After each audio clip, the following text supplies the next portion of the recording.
Welcome to the EST Hangout. This is the EST Hangout, and today's guests are...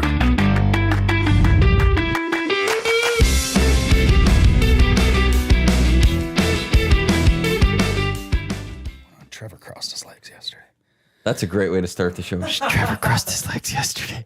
Welcome to the EST Hangout, presented by Sentinel Storage, right here on Edmonton Sports Talk, your clear choice for Edmonton sports. 9:05, right on the dot when we are on the air here on the Hangout. Thank you to everyone for listening live on EdmontonSportsTalk.com, TuneIn, iHeartRadio, Apple Music, those watching on YouTube, or for those listening on podcast, wherever you get your podcast. Maddie with you. Zach with you, Dash with you, Benny with you here on the Hangout here on Edmonton Sports Talk, presented by Play Alberta. Boys, how's everyone doing today? Fantastic. Doing great. I loved listening to Nielsen's show on the way here, listening to new assistant coach Paul McFarland of the Edmonton Oilers. He had lots to say. I'm surprised Dusty didn't ask him about his PP1 or PP2. Each of the players specifically, but we're still mid-July, so we're doing good. Nice to hear some Oilers news and some hockey talk still in the summer, but yeah, doing great. Dash, how are you? Doing great. Always a pleasure to be here. I was pretty excited when I saw your text, so hey, man. Yeah. What's the hat? SC.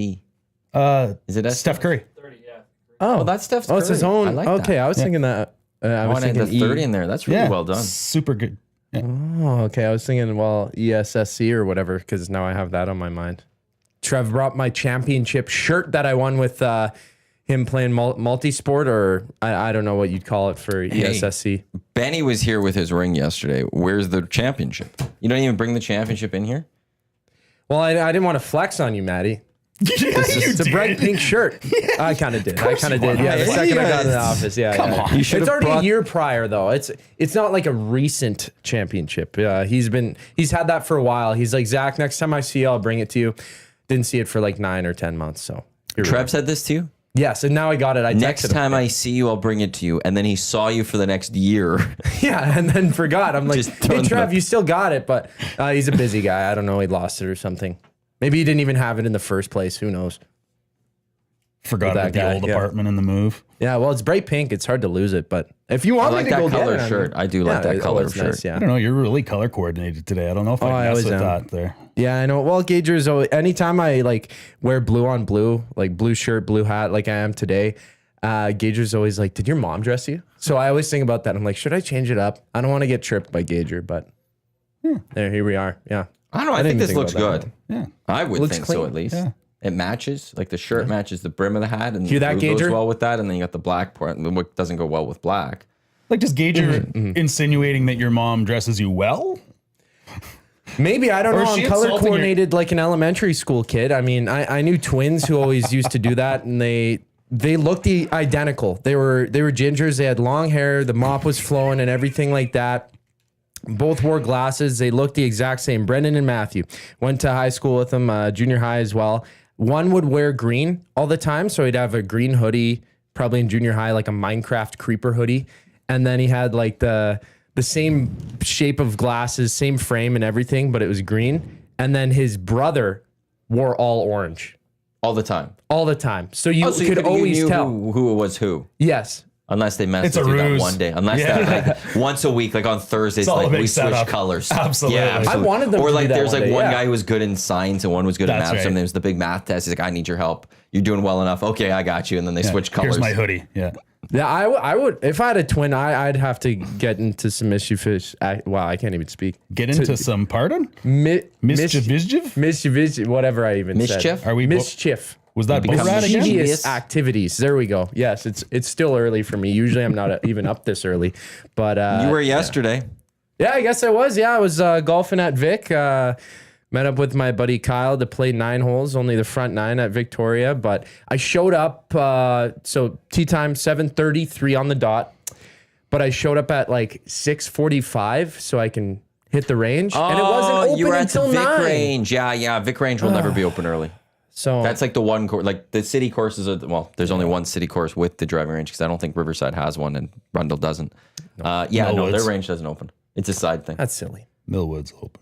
Every other one would be open. Actually, they're not all open at the same time. Actually, I should take that back. I don't think they all open when the course opens. in the summer. Because some courses, like you could get a tee time at 6 in the morning. They're not opening up that driving range at 5 forward, 5:30.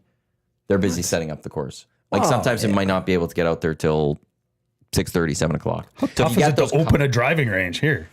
The pyramid of balls is still there from yesterday. Well, no, they're taken away usually. I suppose. And then put back out. It would have to be one where like I guess it depends on the course. Like there's the other course, like Garrison has the driving range is across the street. Right. Yeah. And it's the machine where you enter in your code and you get the balls. Right. I guess it depends on that a little bit too. Right. Well, yeah. You physically have to talk to a person there, right, at Vic, because they just have like the pull down where they stand, and I saw it closed, and there was like a truck parked there. I'm like, this is not a good site, but I'm still gonna walk up just to confirm. And it didn't say until like 9. Like if it was like 7 or something like that, like there was an hour difference, I would understand. But So 9 o'clock, you can get in a few rounds before that. But I practiced on the putting green, so it was all good. They still had the chipping area and stuff like that. 9 holes at the Vic, so would you shoot like a 65? Well, yeah, if I played a full 18, it would have been a great round. I hit 71, I think, or That's 74. a 142. That's a 142. I'm closer to breaking 100. Yeah, you were at a 180 something before. You were at that course last year and you shot a 180 something. So you have shaved 40 strokes off your game. Bang. Nothing but improvement. I can't get any worse, right? Well, you could go back to 180. Well, So you could. let's not. Yeah, I guess so. If I didn't, I don't know. If I played left-handed or something, I wonder. Maybe you are left-handed. Yeah, maybe I should try. Well, I got a buddy who thinks that like his parents got him right-handed clubs that he's like been playing with for a few years, and he hasn't changed or anything like that. And he's not very good at golf. Like he used to get lessons when he was way younger, but I think he uses his dad's clubs, and he's right-handed. And he was like, "Ooh, maybe I'm left-handed." I'm like, "No, I think you just suck really bad at golf." Like. Why would you want to shift from being right-handed, like not even mediocre, like subpar, to starting once again, like learning how to walk left-handed? I don't know. Because if you actually are left-handed, it'll be a lot easier. You'll figure there's it out a something lot to that. better. If you're ambidextrous at all and you've got poor swing habits as a right-hander, then maybe lefties have a more sweet swing in baseball. So you never know. Maybe. I'm a terrible right. I'm not right-handed. I am left-handed. If I started golfing right, I probably would have had to switch left because I'm like, this isn't right. Yeah. So you do have to switch. There are some people that can do. My brother can swing both ways. It's impressive how well he can hit the ball. Like as a lefty, he hits the ball better than me, and I'm like, oh great, I'm practicing that, and you're not. Screw you. So if he has a shot right up against a tree, Yeah. and like He could grab my club. I got a left-handed club on my bag. Yeah. Oh, that's smart actually. Yeah, because I had to hit a shot like that before. Well, I just hacked it. I probably got 3 strokes trying to get it away from the tree. Turn a but- right-handed club upside down too. But Yeah, true. Yeah, I hit it with the toe or something like that. I like those fancy shots, those dude perfect trick shots, kind of. perfect. And I'm just trying to think of how many courses are actually like their driving range when it does open. It's been a while since I had that first tee time of the day. Spoiler But it's like alert. you have to set some up. Like you also have to set up like where on the driving range you're allowing people to golf on if it's natural grass. I'm very intrigued now. Now I don't know. Well, because it's all like turf mats there, so I thought it would be I like think yes. But then they have to open up where the balls are because it's usually in like, isn't it that one in like a bin and then you scoop up, or do they just hand you the They bucket? just hand it to you, They yeah. hand So you a they got to bucket, do yeah. some work there. Like they have all the balls on the inside of their shed, basically, and then you pay them like $10 and they give you the big bucket of balls. But yeah, some other places like, well, it was nice to see like the ranch. Like I was confused when I went there for the tournament because I wanted to hit the range and I'm like, can I yet? Like, is it open? And then the guy was setting up the balls. I'm like, okay, good. Because I saw the little vending machine that you had to input your code. I'm like, what's going on here? Then I ran into Smash Smash. So Is that what happened? yeah, You then were yeah, you were I talking just to Smash and Smash oh, was there. yeah. Him and I have never been in the same room, so That's what I've heard. no. That's what I've heard. But me and him are very close. Yeah, Good. he had a good time there. Were you not in the room when Reed was in it? Weren't you at the Nasty Reed Bash was in last it. year? No, I'm kidding. Touche. Yeah, I guess I was. Yeah. Yeah, that was awesome. I remember seeing him at the Nasty Bash last year, just in Smash, and like he took off the head, and you could just tell he was like, "Get me out of this thing." And I think he's like vowed to never ever he has, step yeah. foot in that. I've still worn it more than anybody else. I think I've never 2 or put 3 it on. times. Oh, it's terrible. I don't think I'll be making an appearance in Smash. I was gonna Smash. try I and think you're steal fair to retire from that one right now. Yeah. I think I'm on the could, top like, of the world. you've gone I'm the GOAT. most. I think you could be like, I'm retired. If this wants to be done, somebody else has to wear it. I was gonna try and steal it last time I was here, and then I was gonna show up at your guys' golf tournament and start running around on the fairway out. Come out from the trees in the middle of somebody's flying out. shot, and like a That turkey would've been sound pretty or funny. something. Whenever a pelican makes, what is it? Pelican. Might have to get that for name the animal. Jay and you I go. did. Well, Jay didn't believe any of it, but I was playing dinosaur sounds from Google. Yeah, I heard that. Yeah, I turned great. it on at the tailgate. We had the green and gold pregame show on. Pelican sounds. Let's see if I can find one. It was hilarious. I'm gonna first have to go through an ad, so hold on a second. But you're talking about it's all simulated sounds. Like no one actually knows what these creatures sounded like because we dinosaurs? couldn't hear them. Yeah, they're all simulated. Don't take this away from me, Zach. You're wrong. Okay. Yeah. Sure. Yeah. Here's a American white pelican sound on the lake. Unique pelican call says the animal sounds. But that's not a dinosaur. That's actually what a pelican sounds. Yeah, we're trying to find what a pelican sounds like. Yes. So that's what you have to. I feel like Smash would be deeper. Like he sounds do like he that. smoked like 40 darts in a day or something like that. He needs a couple cough drops. Like he wouldn't sound as like spry as that, you know? had a few shots, spring, a few drinks pelican. each day. Marge Simpson's sisters, and Yeah. Like Irma or remember whatever her their name names, is. Yeah. Do you remember Marge's Marge- sisters' names? Patty and Selma. there you go. Penny is Patty. Patty. Yes, and Selma. yes. I remember that one episode where like I don't know, they usually just wear like their gowns or whatever, like easy drawn like animation, but then they had like a makeover and they went out on the town and I remember that but episode so vividly from The Simpsons. Like that was a few years ago. I don't know, I thought that was hilarious. Why have you saved that in your memory bank? I don't know, man. Okay, just asking. Beauty is hidden. Real beauty's on the inside. Exactly. I wonder how long. What season are they going into? So, like, spoiler alert for Breaking 100, episode 5. Surprise! I'm left-handed. Yeah, exactly. No, That's year yeah. 2. So I went through the first year and I couldn't break 100, but then I realized I'm left-handed. Season 2 begins April 2026. Leave it on a 80. cliffhanger, yeah. Breaking 80, yeah. Yeah, because it's my proper handedness, right? Yeah. I could I just can say already that picture every the time. thumbnail. It's just like Oh my gosh. left-handed? Oh, yeah, the surprise one. What? Little John Cena just Just Yeah. overdo it a little bit. Yeah. Do you feel do you feel like you're getting better? I do. Yeah. I mean, I go for certain shots, especially like once I get it on the fairway, if I hit it straight, I can chip very well. Like I'm very comfortable with my 9, 8, and 7 actually making proper contact and getting it like 100 yards or so. I don't know my exact range or anything like that, but I can make contact with the ball and feel comfortable that I'm going to get it in the right direction.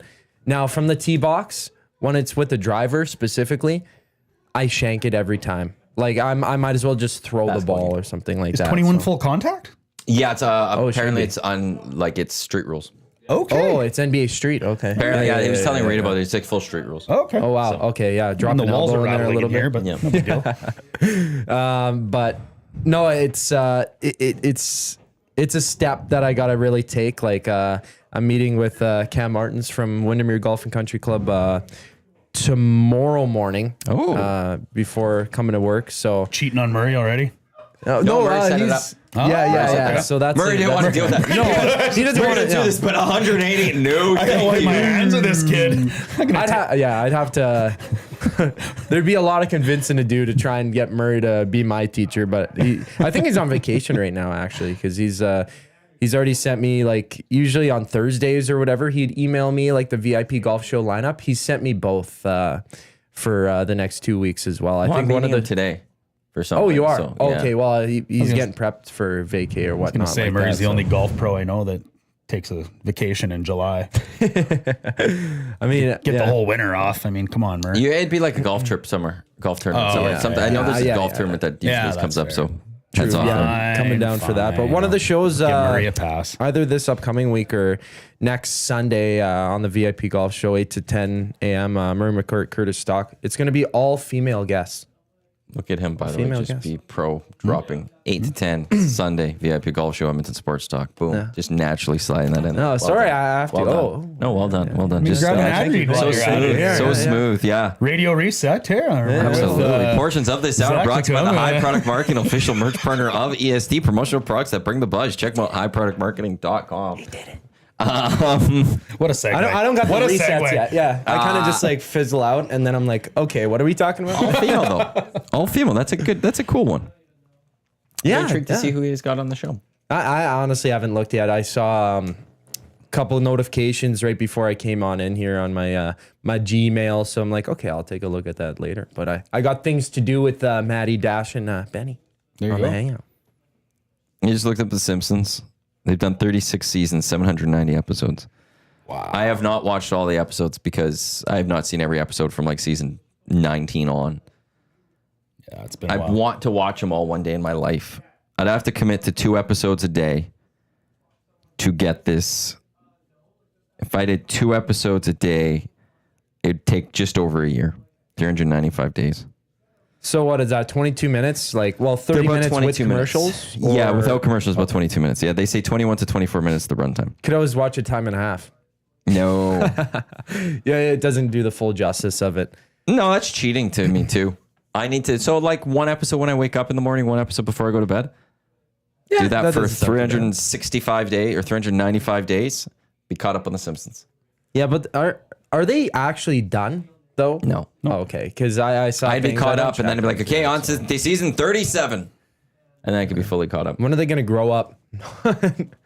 Well, that's the, There's been a couple episodes like that though. yeah, there's one where the couple weeks ago, the Marge passed. Oh, no. What? They grew him up and Marge passed away in it.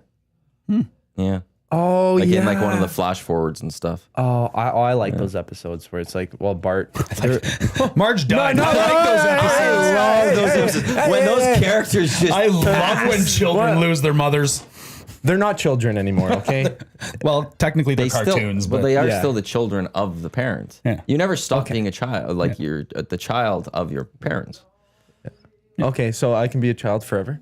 Well, To your your parents, you are. parents' child forever. Yeah, you are, Zach. there we go. Congrats. Thank you. If Thank that's you. I news feel to like you, yeah, I mean, this is almost high as five. good as winning a ball hockey ring, championship ring. Yeah, that was a nice ring. Yeah, I'm curious. Like, I was thinking about that.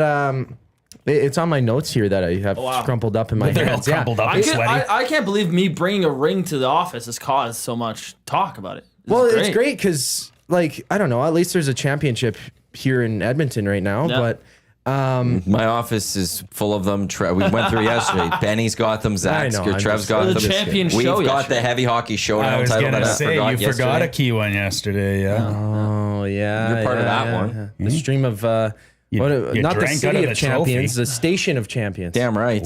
There we go. Just racking up the chips. Nothing but W's. That's what the kids And say. just like the Yes, city of the Edmonton, ships. will be changing your sign in no time. Yeah, the child of the city of whatever. Yes, yeah. From your clear choice to the station of champs. The city of the child of Zach's parents. Yes, there we go. It's a The mouthful. child of Zach. It's a mouthful, Yeah. but man, it works. Oh yeah, it definitely does. But if you guys had a championship ring or like an EST championship ring, Sorry.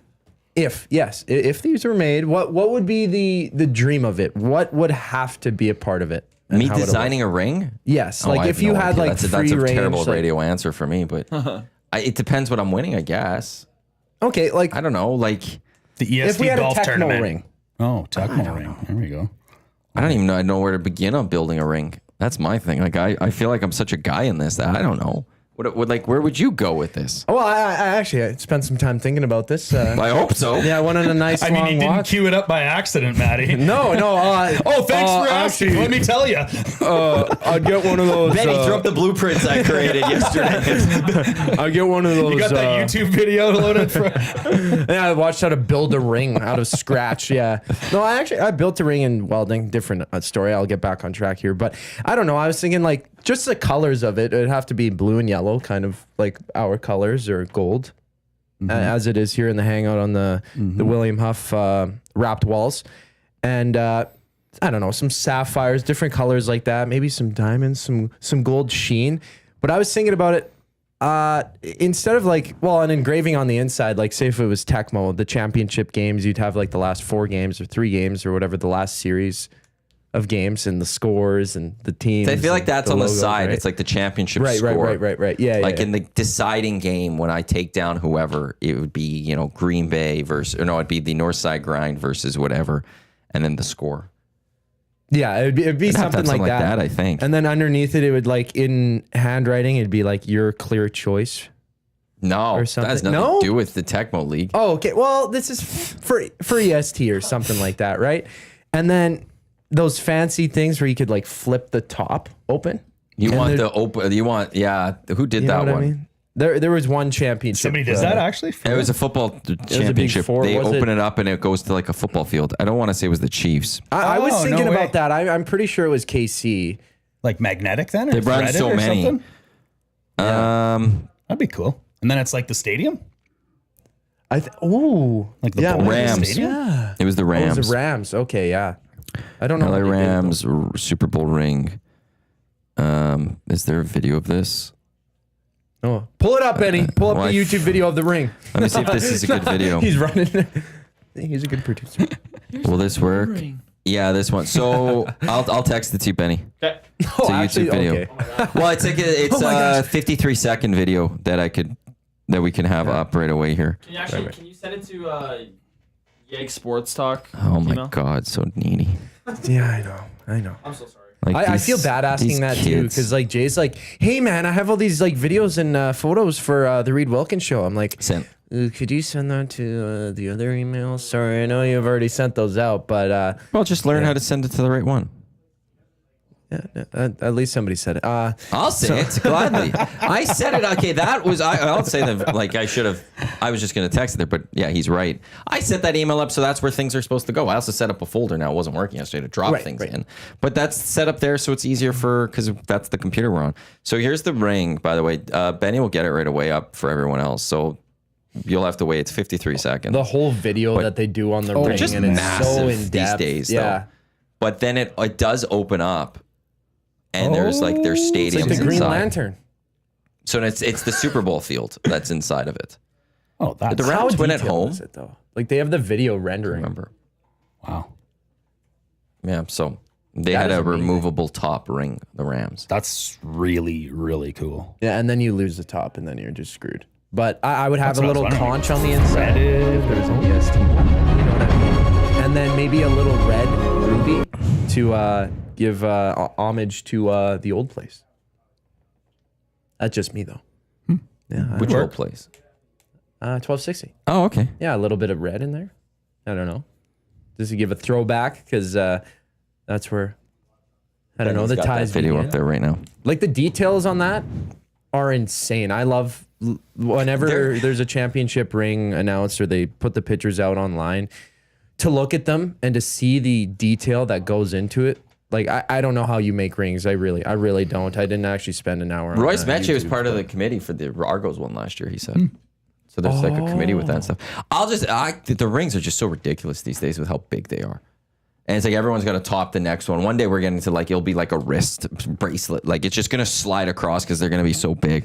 It's gonna be like a idea, too. Thanos like gauntlet. Yeah, something like they're getting ridiculously big. I don't know if I would ever wear a championship ring. I don't think I would. I lose things too easily. Yeah. I'm not a jewelry guy anyways. I can't even wear a watch on it. It's just something else that's bothering me. Well, we'll like wear it around if there's like a specific event sort of related. Well, like That's if the I only time I won, could see myself wearing it. If I had one. okay, I go in a Super Bowl ring. Yeah. I got a Super Bowl. It would have to be a very special football occasion for me to come out and wear that ring. Otherwise, that's on display in my house or something. The like that. reunion Yeah. of the Oh, for championship sure. or Yeah. something, right? It's not. I wouldn't be one of those people. I don't think that would wear it all the time. You're gonna wear it And to be the like, hangout. hang out, go into the grocery store and just be like, yeah, there's my groceries for you. You know, just like Yeah, trying and to it's make like sure everyone $7 knows worth of like green onions or something, and you're just like, yeah, here's my $40,000 ring. I'm a champ. Would you like to? Did you want to know what I did in this game? I stood on the bench. Would you like to round up to the nearest dollar? No. And then you walk away. Well, our ball hockey team is planning the parade. but not really. We're hitting the town in St. Albert. We're going to bars, and we have to wear our rings. Thirsty Rooster? No, Thirsty Rooster got shut down. Yeah, I remember. I think what you guys need to do is before you do that is you all just need to drive down. What's the main street of St. Albert? St. Albert Trail. Is it St. Albert Trail? Okay. Go from one end to the other in a row and just drive down. Laying on the horns. But then just hand out of the car, Throw some candy out the passenger side. stop at a red light and just wave and just do one lap straight Oh my up down, God. and then drop your cars off wherever you need to. Then meet at the bar and have your night on the town. That's hilarious. But I think just really good idea. one little Yeah. thing, you guys just go in a line and just start driving and waving. That's our plan. That would Our be plan great. is to make it so Or- gimmicky. Two to a car, one one driving, the other Yeah. one could be waving outside. hilarious. Sunroof. Yeah. Yeah. Or you guys rent a float or something and stand on it. Or one of those like wagon things that the pedal powered No, thing. yeah, you know what I mean? know Like what you've you're seen talking them about. down White Ave and they have like the beer keg on it or something. My original like idea that I threw out to the guys after one was we have to go to White and bar hop, but we have to wear our jerseys and don't wash them. So they then we just smell. So then we just smell. Why that would you would want to be do that to awful. not even to yourself, Yeah, just I wouldn't do that to everybody myself. around you? Yeah, I know. Yeah. I mean, that's not gonna that ruin those you. places That might smell ruin your good, night. whatever. That might not help you guys for the rest of the night. So It'd get us a lot of places though. Coming from the guy that wore a Knights jersey to the moss pit. Oh yeah. Kings. Kings jersey. Kings. With a Knights hat. Nobody That's noticed. what it was. That's I what was it wearing a Vegas Golden Knights hat. how do they not notice I was against the Oilers in two different ways? Yeah, I guess. Well, they didn't even see, like, wait, so you're a Knights and a Kings fan? Because they look similar, like it was the same colors and stuff like that. But I lost a bet. That's why I had to do it. It was a Dustin Brown jersey, which wasn't even a real jersey anyway. Makes it worse. Had the captaincy on it. What do you mean? Was it was like one of those Chinese made ones? Yeah, it was fake. I got it for like $30 from Value Village or something like that. But $30 yeah, at Game Value 5. Village is expensive. Yeah. Yeah, but it was a jersey. All right. I don't know. I've He ran into a lost the couple- bet. He needed to wear it. I need to enough, find yeah. one. I don't know how many Dustin Brown jerseys are just hanging around Edmonton. There's one in Probably my more than you closet. think. Oh, there's Kept it? probably quite a few. Yeah, We spent I $30 collect on jerseys. it. I'm not gonna throw it away. I have a Patrick. I have tons of Collect jerseys. real jerseys. Yeah, I have a Line A fake. Jets one. Well, it's Fanatics. It was like $60. An old Bo Horvat Vancouver Canucks one because he was You traded. do hate the Oilers. Jeez, I have like 4 Oilers jerseys. I have Pat you Maroon, bragged Leon about Draisaitl, Connor Horvat. McDavid. And That's Dustin Brown first before you even mentioned that Those are you the had first- 4 I have a Oilers Stevie jerseys. Y. I still hasn't mentioned the Oilers. I just. Anyways, Hates the Oilers. Tell me you hate the Oilers without telling me you hate the Oilers, Zach. I love to hate and hate to love. No, I don't know. That means absolutely nothing. I don't but even know what that means, but no, it was brought love up to on hate, Reed hate Show. to Like, what do love. you? Yeah, What was that- brought up on Reed Show? the fact of buying a jersey for a player who was recently traded or signed with a different team that it's discounted. Is that frowned upon? No. Like, I like saving money. I No. would be the first guy in line. Like, if I was a Maple Leafs fan, didn't have a Marner jersey, probably not on sale, but like, no, they would be. I would go buy a Marner jersey. They were. They would They, be, actually for sure. they were They would on be. sale Before. before he left. Oh yeah. Oh, Actually, Well, pardon funny me, yeah. enough, there was I saw somebody with one of the states in the States with one of the betting sites there. He won 2 bets by going with Marner's next team being the Toronto Maple Leafs and the Vegas Golden Knights. He had 2 different bets on it, and they both cashed because both- 'cause he with the re-signed. fine line because he signed with the Leafs, but the next team he's going to play for is the Golden Knights. Wow. How's that possible? Because technically it's both teams or the next team or like how it was worded in this. The wording. It was like, well, both are his next team. Like the next team he's playing for is the Golden Knights, but he signed with the Leafs, and it was like the way the wording of the 2 bets were that he cashed both of them by betting on the Leafs and the Golden Knights. So we're- but back to the question about is it frowned upon of buying? No, I don't think it's like, look, one, jerseys are expensive straight up these days. So if you want one for your team, 2, some people just collect jerseys, and it's what a way to collect jerseys. What was the consensus from like Reed and Jay and the listeners? I don't know. It was a bit of a mixed bag. If I remember correct, this was from a few days ago now. But You can't remember from a few days ago? oh, I have a terrible memory. thought this was I like don't months listen. ago. When I produce, that's the one thing. Like, I don't know, if somebody asks me a question, they're in a conversation. Zach, what do you think? I'm like, what? Like I'm in producing, so I kind of have Here's hear the it. tip of producing. Don't listen. Don't listen during the interview. That's when you get your work done. Listen when it's them just talking, because you never know when they're coming to you. See, this is why I would get my work done, before. and there'd be times where Jim was like, "Hey," and I didn't know what the guest said at times because I was not paying attention. I was getting my other stuff done. But when it's one-on-one or them just talking, that's when you should listen more. Okay. Or keep an ear out, knowing what they're discussing. There's Yeah. a tip. See, I did know what they were discussing though. Well, knowing so that you But I can be don't ready remember. to chime in. You should be always- Yes. That's where I'm from. I pick up pieces and bits of it, but I'm sorry, guys. I must do better. But I like listening to some interviews though. Like sometimes I purposely do my work before. So if it was a specific interview, I can listen. Like Peter Aubry, the goaltending coach, coming up on EST afternoons, 1 to 3 p.m. Here on Edmonton Sports Talk. Walking Gage, Hernan Salas. And there we go. Do you care about the goaltending coach or any of these? Like, does this, because some it hits them really hard. Like, they're like, this is the biggest thing ever. And others, it's like, okay, whatever. Like, where do you come out on what we saw yesterday? I think a new coach, more importantly than potentially what he could change in Stuart Skinner, like, oh, okay, we're going to work on these drills or these skills to be able to get him to move side to side better. Hopefully, maybe.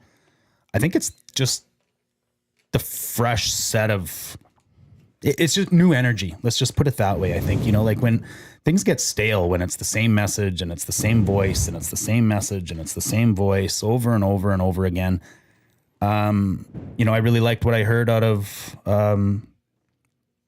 the assistant coach this morning. I want to start tomorrow. Whereas everybody else on the Oilers is like, oh my God, we've been to the final 2 years in a row and I just need a break from hockey. And well, how's that mentality going into the next season? Oh God, we got to do this again? Oh my God, 82 regular season games that we got to try 60% for just to make the playoffs. Just so we can turn it on and make it to the finals again. A whole bunch of fresh faces and fresh ideas can rejuvenate things, Like I think that all the goalie coach aside, I think all the assistant coaches is just, it's a fresh look. It's a fresh, I think after going to the finals 2 years in a row and losing to the same team and kind of in the same way and hearing your captain and the best player in the world say, we just keep doing the same things over and over again and it doesn't work. Well, here we go. Right. I think the power play gets a little refresh. The PK will get some new personnel and a little refresh. I see it as a really good thing. I just don't know how much the actual coaching changes will affect the way, say Stuart Skinner is going to play between the pipes. Well, yeah, just a different voice. And it's funny that you mentioned that. Yeah, he's primed and ready to go right away. I don't even think he's fully moved from Calgary to Edmonton, No. Paul McFarland, because he was mentioning it. Of course, he was with the Hitmen, head coach of Calgary there last year in the WHL. But yeah, he's primed and ready to go. And I don't know, just watching videos, getting things going. And yeah, like you want to hear new things, I guess, be heard. Just different people approach things in different ways as well. And for the goaltending coach, Dustin Schwartz, being there for 10 years, sort of the same thing, I mean, sure, he'd maybe approach it different with different goaltenders, but he's had that position for so long.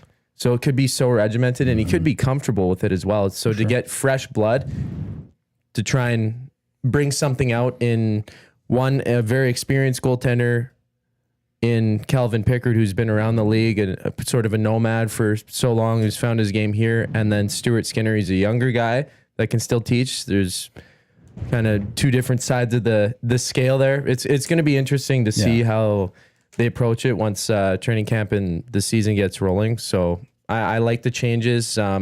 It's definitely cheaper and an easier option than to try and look for a brand new goalie as well.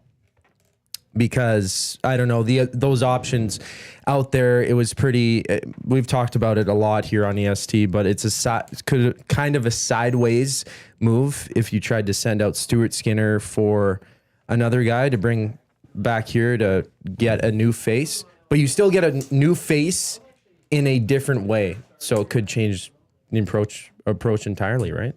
With the goalie part, I just thought like when Mac T left as the head coach of this team, I liked him as a coach.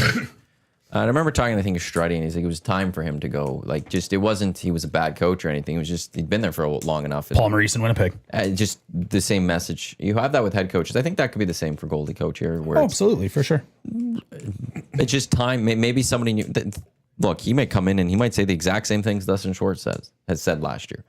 But it's coming from a different voice that sometimes it's just like, yeah, no, okay, oh yeah, let's try that. Like, it's just, you just sometimes need that refresh. And I'm not from that camp of blaming Schwartz. I don't get it. I mean, there's... Well, where I am from with that, though, is one thing I didn't like is when things went well, there was people in the media and stuff that would be like, see, Dustin Schwartz he's good. Look at him. You look at the results. But then when things went bad, they were like, how could you blame Dustin Schwartz? How could you blame the goalie coach? And to me, it's you can't pick and choose in that sense. If he gets credit for when the goalies are playing well, he gets criticism for the goalies are plying bad. Yeah, that's fair. And if he's not going to get the criticism for when the players or goalies are playing bad, then he doesn't get the credit for when the goalies are playing well to that degree. And I think there was just some in the media and some vocal people that's where it's like, for the people that were critical of Dustin Schwartz, were too much like, you guys don't know what you're talking about. But then the moment he does, the goalies are going well. They're like, see, you guys know what you're talking about. Schwartz is good. And that's the only thing I didn't like. So I just wanted consistency on the criticism of Dustin Schwartz. Yeah, that's fair. I think until Dustin Schwartz puts on the pads and goes and actually plays a game for the Oilers, I don't think you can really blame him for goals that go in the net and don't go in the net. He's doing his best to try to coach goalies. And, he's got one of the most sought after voices in goaltending in the entire NHL. He hasn't lasted 10 years by accident. If you ask Woodley, if you ask all sorts of different goalie experts out there, they all have nothing but respect for Dustin Schwartz. Now, did things not work out here? Yeah, I would probably agree. Did he stay on too long? Well, I mean, it was a lot of coaches. That said, everybody says, oh, all these goalies that leave Edmonton and then they do good somewhere else. That's just picking stats. Because outside of Dubnyk, let's go through the Rolodex of who he actually was a goaltending coach for. Like Ty Conklin and Victor Fast. And let's go through the goalies. Yeah, Cam Talbot he's had his moments.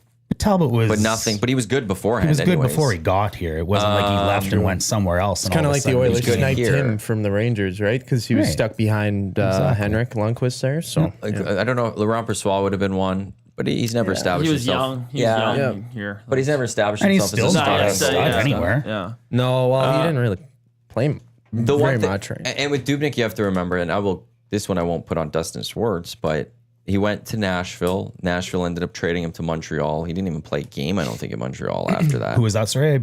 Dubnyk. Dubnyk. Yeah. Then he goes signs in Phoenix, I think it was. Yep. And the goalie coach at the time there was Sean Burke.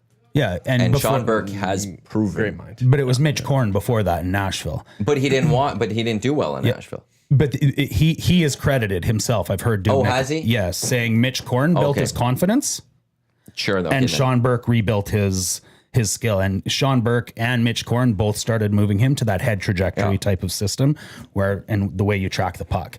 And that was just happened to lend very well to Dubnyk's skill. It was stunning at one point because Sean Burke left Phoenix because he wanted to be an assistant. He wanted to move up. That's right. Yeah. And no one touched him. Yeah. And then he jumped on with Vegas and became their goalie coach. Their goalie coach. Yeah. And we saw Aiden Hill go win a Stanley Cup for them, and we've seen them do it. They won a Stanley Cup with 5 Burke goalies. Is the goalie whisperer type thing. And I was 100%. like, if I was a team, I'd have been like, look, I'll give you the assistant GM job, but you also still have to be goalie coach or something. That's right.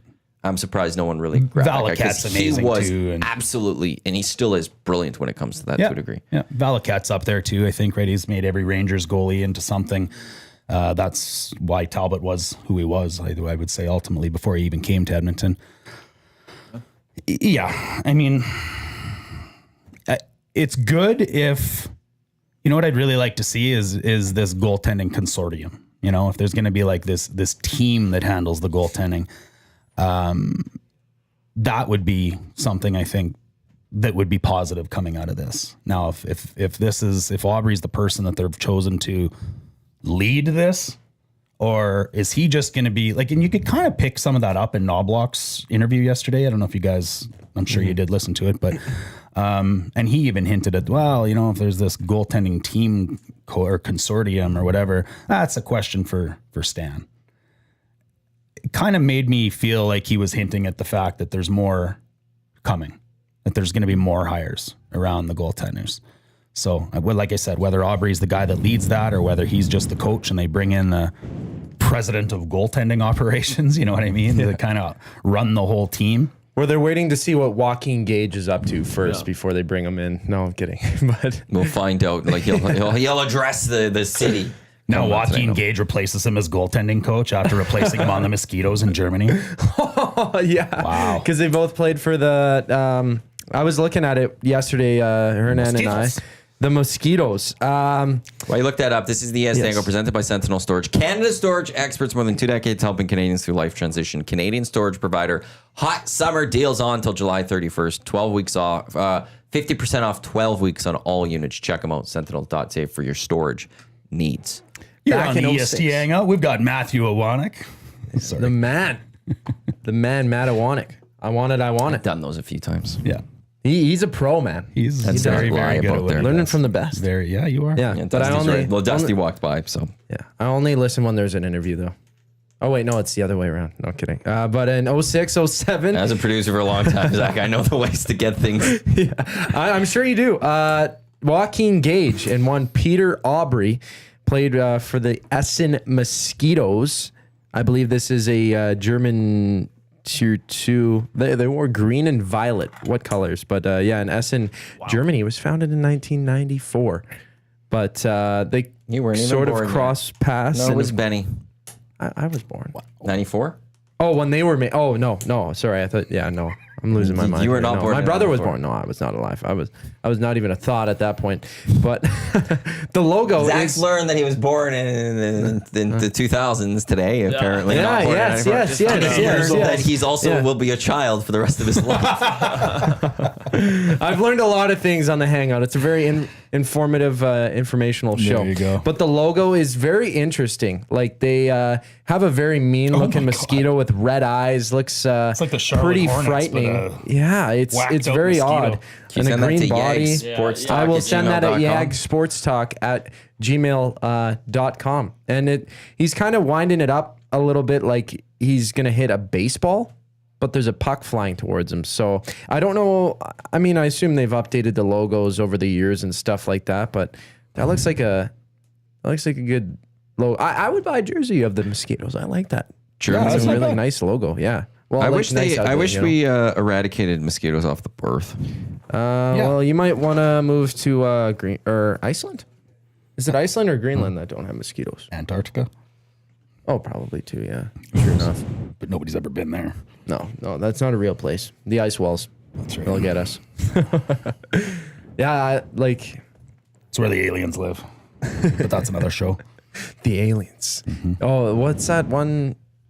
Can we have Show a hangout that where they we just have? talk about like past civilizations and aliens and, you know, like the moon being hollow, like conspiracy theories? Maddie? That would be the Hangout After Dark coming to midnight Oh. on a Friday night or something like that. It would have to be something like that. I'm not going to lie. A few times I've been driving later at night, and I think it starts at 11 o'clock. You can find it. It's not locally. It used to be on Chad. It's not locally in Edmonton anymore. So you have to scan through Yeah. the AM dial to find it on like a US channel or that something. right, eh? Coast to coast. I don't know if you've Coast to ever coast. listened to Coast to Coast. I know. I've heard you talk It about it. used to be with Art Bell. Art Bell since Yeah, his of course, passed. I yeah. can't remember who's doing it now. There is some weird stuff that they talk about. I just remember one day, like, they had this professor on and everything was a conspiracy, but he's like, so is Elon Musk a lizard from the future coming back to save us? Yeah, I think he could be. And it was just like, they went like, it was like, yes. And I was like, excuse me? Like, Here's the reasons you're why pretty he- sure of this one. Like, wow, like that sounded ridiculous, but the professor's like, yup, 100%. I was like, okay. There we go. Yeah, I love those sort of things. Wild Oh. show. So I would love to actually, I could talk conspiracies where I would just mock them fully, but That could be I your also role in have this my show. conspiracies that I believe in. Mm-hmm.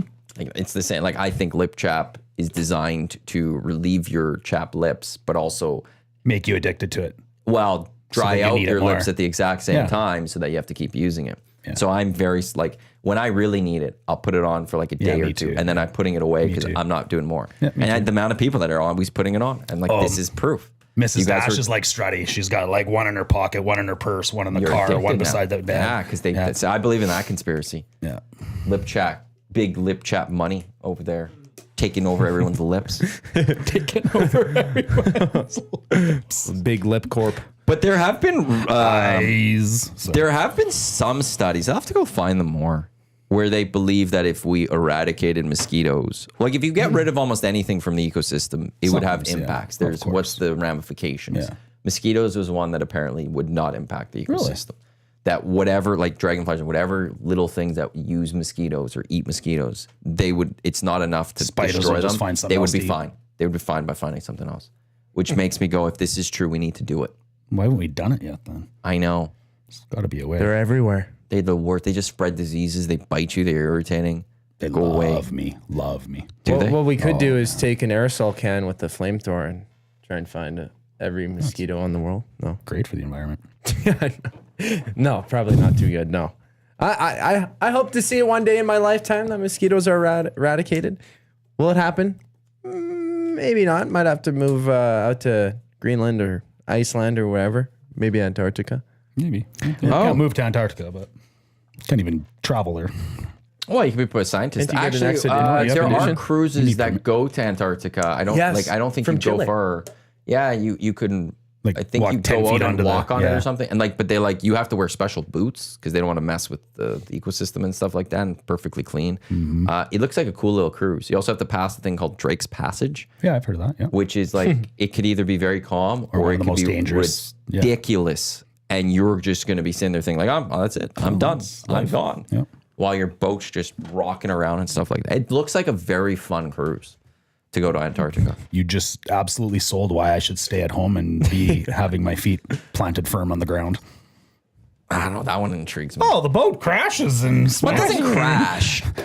Oh man. It feels like it, but it like I've never heard of it. And there's this one area where you might die. Well, you don't die. No one's died. That like from the Not cruise, recent. the cruise company. Yes, yeah. Yeah, we haven't heard Maybe in about that. the 50s. I got we're down all a safe rabbit hole there. there, man. Like I was watching this one doctor who was paid from like Belgium or something like that to come over, and he was going to explore Antarctica, and he signed a contract where he would only get this sum of money, which was like, oh yeah, I'm that just- looks this- great. no, Yeah, but this is he's just Drake's showing me- Passage right away Drake's here. Passage. And there's Drake's sponsored by Passage. OVO. Yeah, you like that, don't you? Oh my. That's crazy. You just Yeah, get no. thrown to the wall. Yeah, Yeah, no, no. thanks. Thanks. Well, I wonder how that TikTok. was. Oh, I don't think it could send it easily. a ticky tock. Yeah, but there was some doctor or something like that that had to go explore Antarctica. Signed on the dotted line, but only when he got back successfully he would get the money. So he ordered some like old submarine from the war and used it, and did not turn out very well. So he went out there with the whole Never got crew paid? and never got paid. No, he kind of like he would go from Chile and down under the water and stuff like that. And some of the equipment they had was not very up to snuff. But I'm like, how do you even think about wanting to go into a submarine? Even especially back then, like they didn't even have seatbelts. Like, what are we doing here? Like, obviously, you're just like, oh, I'm signing my life away. Like, how? You're gonna go into like a submarine? They didn't even have seatbelts. They probably didn't even have band-aids. You had to use like gauze or like. Yeah, because you know leaves or when you're in a something. submarine, you never know when you're in one of those head-on collisions with another submarine. I guess the context there, but there was a lot of things. You know, that- takeoff of that submarine really picks up speed. Yeah, I know. When you're going through Drake's Passage, man. I mean, you might even have to wear some elbow pads. I think that's my favorite hangout moment ever. They didn't even have seatbelts. Come on. Oh boy. Would you ever go into a submarine like that? You would go on a cruise. Like you're not afraid of the water. My wife. Oh, I never said I'm not afraid of that Oh, stuff. yeah. I've seen some okay. videos of TikToks of cruises at night. And you're on the water and you just look out and it's dark. That terrifies me to a degree. I did first cruise ever in January, and it's the middle of the ocean's really, really dark. Yeah, it's absolutely. My mother-in-law told me stories about like they stay on the 5th floor of the boat, and there's been some weather that it's crashing into the windows in your 5th floor room, and it's just the idea of like if I go overboard, especially at night. During the day, it's even tough, but if I go overboard at night, I am done. That's why they have life jackets, Maddie. No, you're not wearing a life jacket on the whole time of that cruise. Like a cruise going across. Like I would always want to be somewhat. Like I'd feel comfortable almost seeing land a little bit. I do want to try a cruise one day, like ones that aren't like I don't want to go on one that's really like going. I don't know if there's ones that go from Pacific to Atlantic, like or not. Sorry, from North America to Europe or something. Yeah. I won't want to be on one of those. I don't think I could do that. Yeah, there is. Yeah, I couldn't do that. I don't think I could do that in hell. Ones that are just along the coast and stuff, where I know that they're close enough. But like when you see the videos of it dark at night, and you look out and it's just nothing, no light. Makes you feel pretty small and insignificant in the world. Yeah, that's crazy. I wonder what. Well, the stars would look pretty nice out there. Yeah, it's clear and you can see all of that for sure. But it's just like it's just a void. Yeah, the cruise we went on, like it left Florida. The next day you're in Key West. Then you're, on water for a day. The next day you're in Jamaica. Water for the day. The next day you're in Dominican. So there's not those big. Like the light off the cruise, but then there's nothing. Yeah, you could see like 10 feet. You could see a bit of the current splashing on the waves over top of the water because of the residual light. But then, the camera turns and it's literally, it is pitch black. That would be spooky. I'm a land lover. You're what lover? I'm a land lover. Yeah, I'd have to be like I'm not afraid of heights or anything like that. For something like that, I would not be close to the balcony's edge. I could live with it. It took me a few days. Yeah, I would have to be away from the railings and stuff. I was okay with the side railings. I actually didn't like being right on the front of the boat at the top, like looking and where you're the plow in the water. That would be freaky. If I'm close enough to something that, and I know they're pretty high still, but if I was close enough to something that if you fell over, you're going straight to water, no. If it was to the next deck and I'm just really hurt, I could get close to that. But I think I could do a cruise, but I would get pretty. The darkness part of it would terrify me. The first few hours, there was a bit of panic for sure. Like I was holding back tears. Like I was like, okay, well, I'm doing this. And then it was okay. And then it was about like night 2 or 3. We had some, I don't know, I'm going to call it turbulence. Like it's not the right word, I don't think, but where you could really start to feel the waves hitting the bow of the boat. And when you're laying there trying to sleep and you just hear bang, bang, and you can feel it bang. It's like, okay. What are we doing? Yeah. I think I can handle. I do think. Although the Viking cruises that are going like the Mediterranean or something where you're like in the middle of the land and stuff on the rivers, that would be a lot easier, I think, because anything happens. Maybe. I'm just swimming right there and I can get off and I'm fine. But I don't even put my feet in lakes. No? No.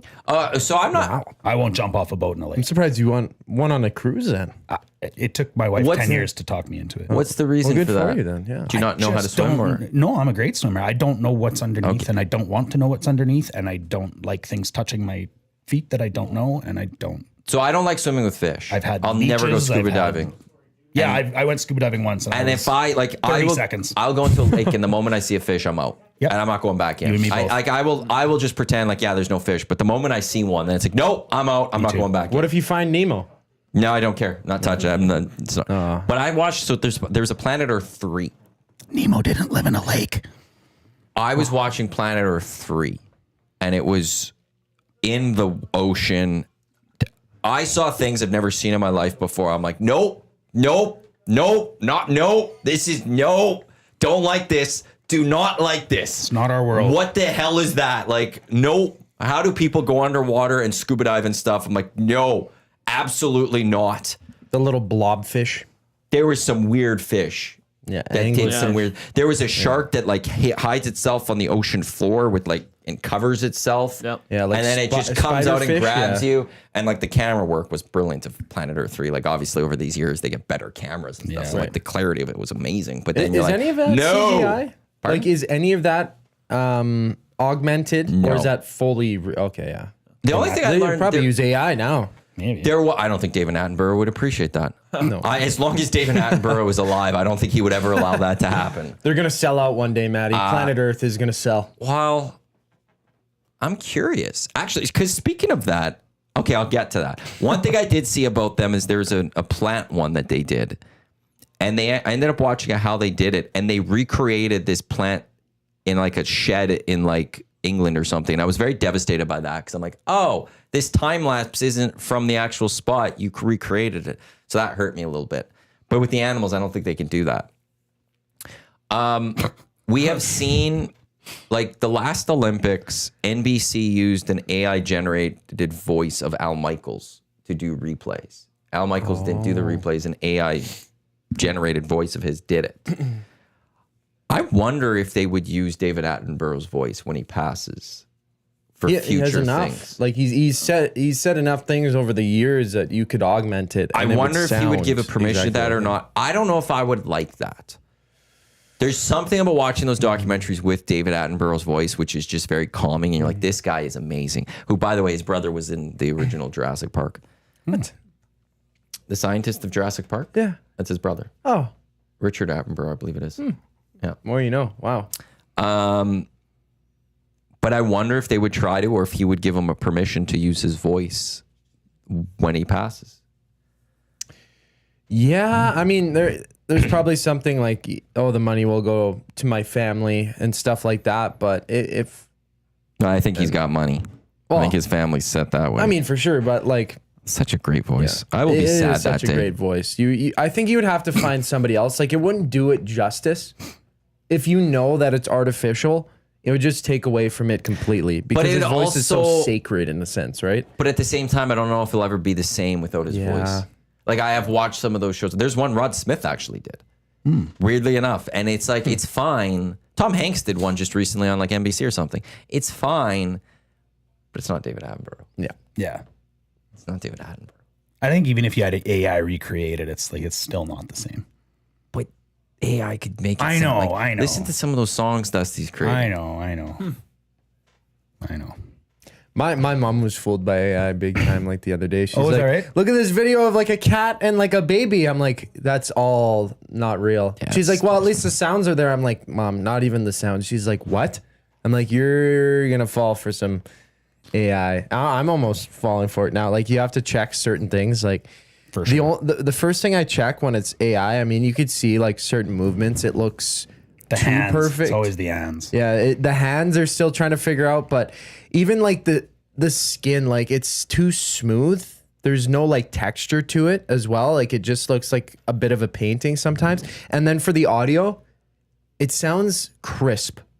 Like it sounds like a sizzle, like with S's and stuff like that. So it's just like very minute things. But I'm sure in like 2 years you can even tell the difference between real and fake.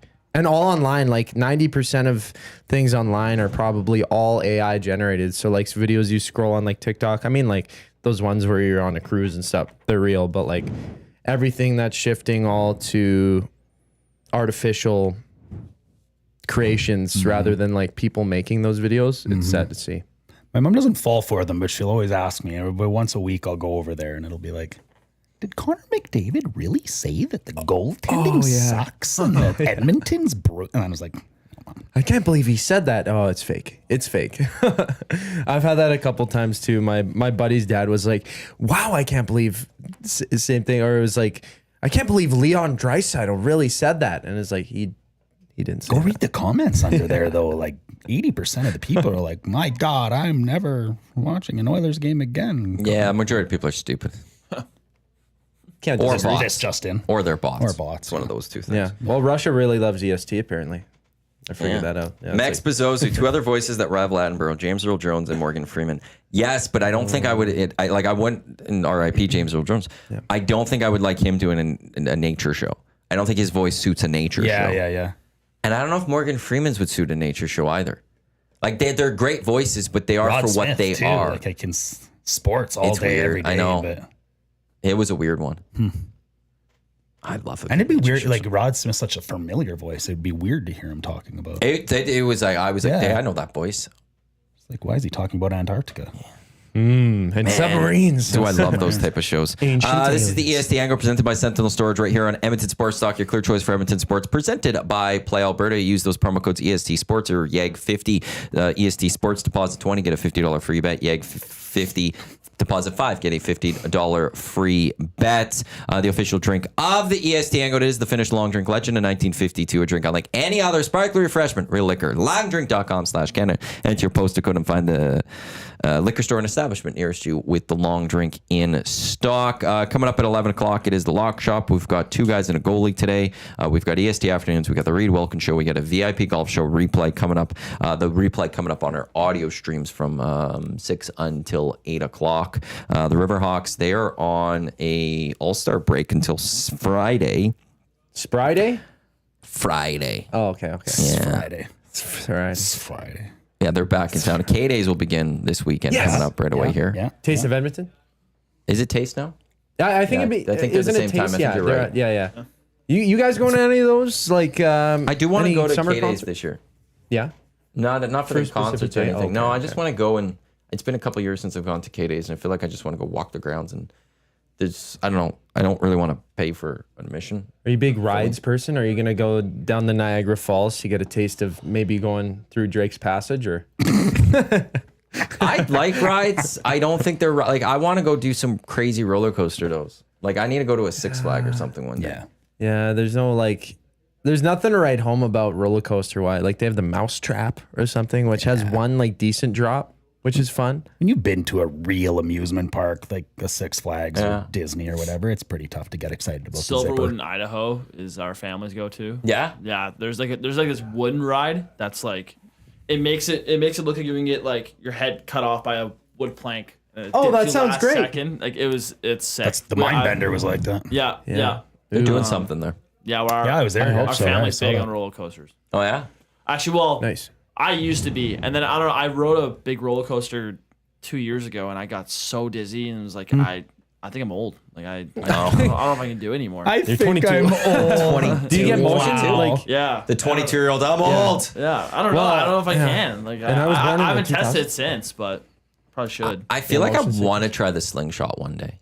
Yeah. Oh yeah. you got to pay for that though, Yeah. which sucks. It's pay for anything there. Yeah, but like it's That one's like 25 bucks or something. I just for the think one that's ride. not a lot. That's not bad. For a one-time shot to Yeah. just be thrown up in the air. Actually, I would have been terrified years ago, but now I feel like, I've lived a good life. What's the worst that can happen? Mach 3 is a good Re-tear one. your shoulder. Yeah. Yeah. If I die, I did it. Yeah. God, all the best, EST. Cheers to Maddie. I went out doing what I loved. Yeah. Yeah. True enough. My Getting friend shot in the speaking air, of- apparently, I guess is the thing I love. I don't know why. Yeah, I guess so. And then you'll What a go on a great thing cruise to right love. after. If you survive that, right? Might as well book a cruise for the next day. But speaking about like like roller coasters and stuff, on the Mindbender when it was still open, my friend, she went on it and she like fainted like 3 times on it. I think she pulled her rib or something like that. Like she got like pretty injured, and I went to K-Days with her last year and she went on a ride and I could see her like starting to like pass out. I'm like, uh-oh. And it was one of those, like, I don't know if it was a Mach 3, which is kind of like, it's a longer, right? I don't know how to describe it. It's basically like one long, I'm going to say stick. I know it's not the right word, but on the ends of it, there's like 2 capsules 2 people can sit in. So it can seat 8 people, but it goes like, I don't know, 100 feet high, and it spins back and forth, and you like rock backwards and stuff like that. And I'm like, uh-oh. And she passed out, and then she woke up. She's like, oh, my rib. And we're walking around. She's like, I'm like, you good? She's like, yeah, it's still the same injury that I've had from the mind bender. So I don't think it's called the mind bender. It's the rib bender. Well, the mind bender's gone, and I never got on it. You never got on it. I know. I was scared of roller coasters for the longest time. Wow. And then when I finally like overcame all that, they closed it, and I was like, oh crap, I screwed up. Before I had a kid, I went down to Disney and we did 10 days there, and we did 9 parks in 10 days. Oh, that sounds fun. Just like nothing. We just no kids. Just ride after ride after ride after ride. after VIP ride. pass? Yeah, we did. Yeah, Yeah, you we have did to. every You roller. have to. You We did literally have every to. roller coaster in Florida. Yeah. I like the VIP. There are ways to get to K-Days free. On Sunday, there's a library. If you have a library card, you get in for free. There's a couple of other cards I think also get you in for free. Might be the Tell Us World of Science. If you have a membership for them, you get in for free. Nasty Club. Unfortunately, we haven't got that deal done yet with Expo Center. That would be pretty cool. Yeah. The other one is there's actually a bunch of businesses in town that if you go buy a specific item at their businesses, you get a free admission. seen That's that why it's too, not free necessarily buying it, but you can go eat like an ice cream somewhere and then you get a free admission to, and it's like, I think 2 of them. You don't get one per item. I think it's you get 2 straight up. So that's what I might try to do is go grab that to just go walk. I also like going into like the Expo Center. Well, yeah, where they're like selling stuff. I love walking yeah. around, seeing what they're hawking and what they're trying to push out there. We should do that one year with EST. Yeah. We always set it up. What are we going Broadcast to... live from there, but like hawk EST. We all pull shifts. So you're on the air, but after you're on the air, you're talking to the people as they're walking by. Hey, have you heard of EST? Come join us. We could sign you up for the Nasty Club. You know, Might have to partner with somebody with like a hot tub or something and just do the show from a hot tub. Oh yeah. Yeah, 'cause I remember that venue. Yeah, all the hot tubs in there. That place is great where they always sell everything there. Also, if you went to the Riverhawks game July 5th when they played their second of 3 games against Nanaimo, you would have got free admission to K-Days. That's also when they wore their green onion cake jerseys, the Riverhawks did. So it was K-Days days. They had like clowns around. The anthem was sung by like not a quartet, but a whole choral, I guess, of people. I don't know what you'd call it, but like they're wearing like the old like 50s, brim hats or something like barbershop that. quartet. Barbershop quartet. But there was like 20 people though. There was like 20 people in there. They did a really good job. The B sharps will always be my favorite. B sharps. B sharps. There we go. Yeah. And then we walked away. Free entry to K-Days. And I was like, yes. I like walking Taste. Although I miss when Taste was actually at best. Because of construction, they had to move away from Churchill and they went to the Ledge Grounds. They're now back to Churchill. The Ledge Grounds were great. The Ledge Grounds were better. There's more room. Really? They did it very well. I prefer the Ledge Grounds over the Churchill, and I wish they moved it back to the Ledge Grounds. That is my little take on Taste of Edmonton here in Edmonton. And it wouldn't, I guess, put a roadblock in a sense, right? Like for Churchill, they shut down those 2 streets, or how did that work when they're at Ledge? Well, Ledge, there's the water in front, but above it, I forgot what that is. That the federal buildings part of it or something? Can't remember what that plaza is called. They do it there. Yeah, and so there's no streets. There's like one street. Is it the federal plaza? Federal building. Yeah. And there's like the one street in front that they would shut down maybe. Yep. That they put those trucks. That was where Churchill, I don't think anything really gets shut down these days. Because a lot of those roads are closed now anyways. Right, yeah. Yeah, that's right. Construction. So I miss when it was at the Ledge. It was a good 3 years. I'm waiting for, I'll miss it this year, unfortunately, but Heritage Days, is it making its return to Horlock Park this year or next year? No, it would have to be next year because this year is still under construction. Right. That's going to be so good. I've always loved Heritage Days. Like I used to take a bus down there as a little kid with my parents and stuff like that. But like all the memories I have down there at Horlock Park during Heritage Days, great time. I think one of my favorite parts about EST is the nasty chat and how it just absolutely gets a life of its own. Yep. Yeah, it talks about literally anything. You could be talking like all things Oilers on the show or anything like that, and then your own conversation in the nasty chat as well. Good. Yeah. Raider Jesse, Zach, how do you even go to the movies? They don't have seatbelts. That's a solid question. I wear I wear my bike helmet. Don't worry. I always have protection on me. A lot of suggestions for the EST cruise Yep. for the next getaway. Jasmine is threatening to throw Uke over the side of the railing. I would love to see her try. And there's Yeah. Yeah. Yeah, I would. Yeah. Where would we go if there was an EST cruise? EST cruise on the River Queen. Duck Dad Are said. there? That would be fun to broadcast on the Queen down in the river. I don't know. Just go down the Calm North down, Maddie. It's just a Saskatchewan. little fish. God, I love the nasty chat. No, I don't like the fish. I'm me. with you, I Maddie, don't like not a it. chance. It's just something I can't get past. I don't like it. The moment I see fish, I'm out. Yeah, like I'm not a big lakes guy either. I've only been in a lake I guess a couple times in Ontario and stuff like that. And even the seaweed, it gets me. I'm like, oh, Yeah. and it's all slimy and stuff. My like mom that. swam with sharks, like in the cage. No. Like she She has video of it. I don't think my dad did, but I'm pretty sure I know my mom did. Yeah, like her and her friends like, get in a cage, lower you down, sharks swim around you. No, I would like to be on a boat around sharks. I have no problem with that. I'd like to see some sharks. I'd like to go to like great white shark looking or whatever. Yeah. Being a big enough boat for that one. I want to be on a small boat for that one. But I don't need to be saying we need a bigger boat type thing. But I would love to. But sharks fascinate me. But no, I don't even think I could go in a cage. No, I ain't tempting them. I mean, my kid and wife went to a dolphin enclosure, and I was like freaked out. Yeah. Well, dolphins are odd. Like, I mean, they could. I guess they wouldn't be like vicious, but they've attacked humans before, right? So I don't want to be in a pool with a bunch of dolphin excrement. no, probably not. No, This is go ahead. too fishy. No, go ahead. I was changing topics, so if you have I was going to say to Raider Jesse, just keep your email open today or tomorrow for that. Oh yeah, Nasty bash stuff. Okay. What are you going to change your topic to? I saw Zach. You've seen it 'cause I saw your quote tweet. If we're gonna get Dusty mad here. Is this a Lakers, an NBA thing? yeah. Bleacher Report released their top 100 NBA players. Oh, let me guess. Jordan's on top. Jordan's 1, LeBron's 2. Who was LeBron's 3? 4. Forgot who was 3. Let me Kareem. check here. Cream. Kareem. Wilt. Can you guess the guy on your hat, Dash, where he is? Oh, all time. Yeah. You know, this is funny because when Dusty and I used to play hockey together, now Yeah. this was like 5 to 10 years ago, but we would have these debates all the time. And I would always try to tell him that Steph was in the top 5 in the NBA and he would not have any of it. Is he top? So like 17 all or something? time, man, 25th. Is he top 10? Number 10, Wow. Wow. above Kobe. Come on. Yeah. Kobe's 11. Yeah, that makes I sense. don't agree with that fully, Wow. but I understand the thing about Curry is you He could changed actually, the game. he actually, Yeah. he's one of those players you could say changed Changed the game. Change the Fully. sport. We now see a game that is loaded with 3 points because of Steph Curry. Absolutely.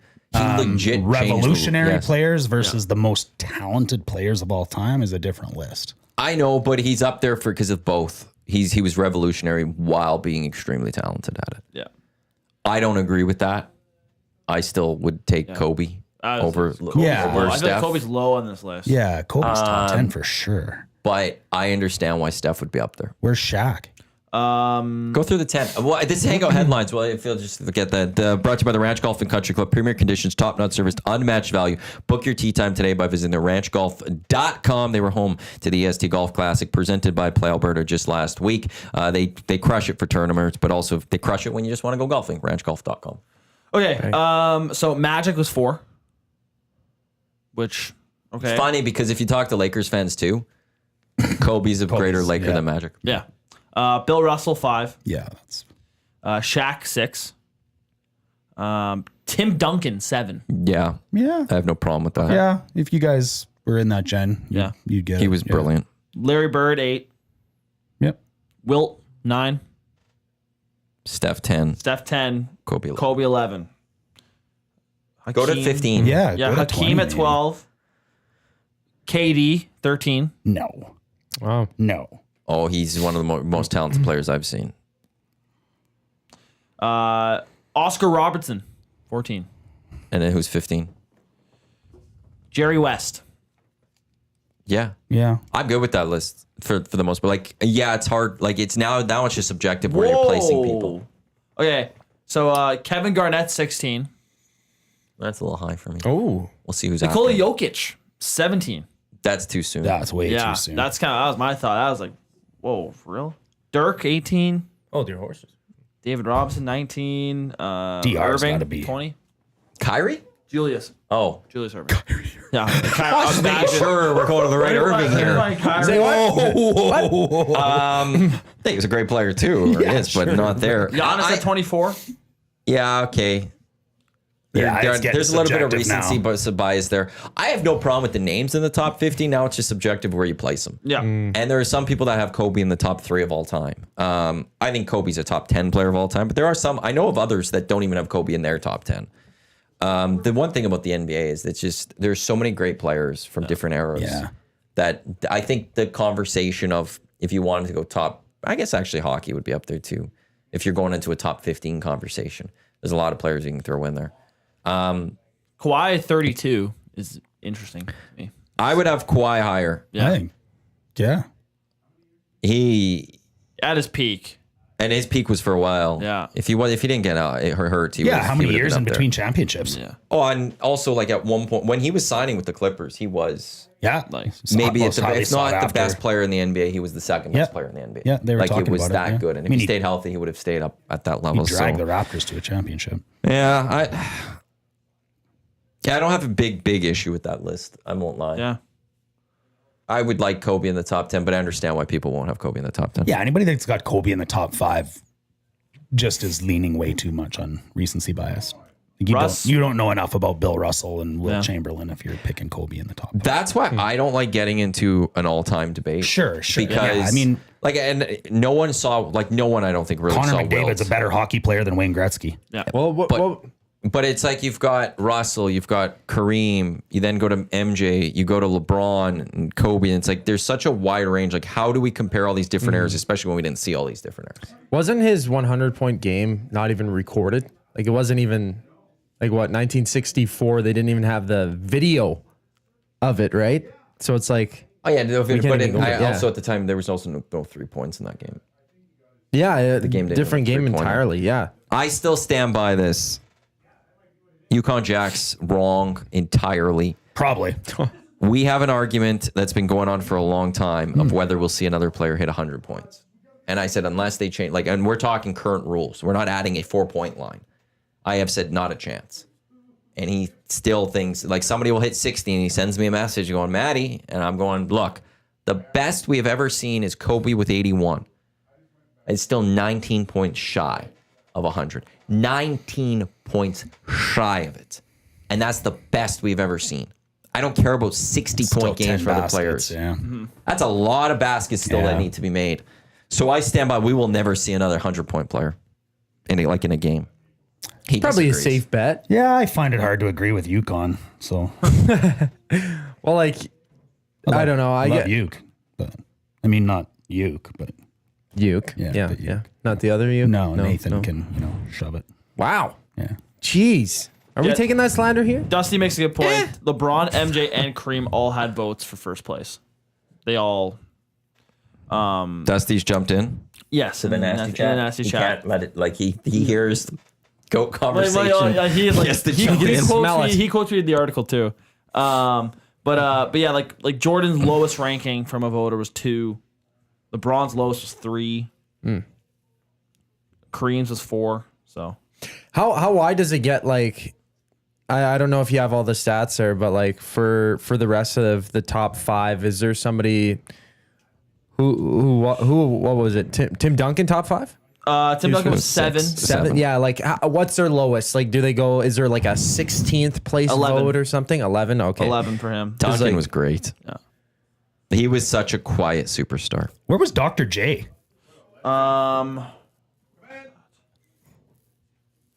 Where was he? Dr. J. I thought he'd have been in that top 15 somewhere. And Klay Thompson Gauger top in the 100. house.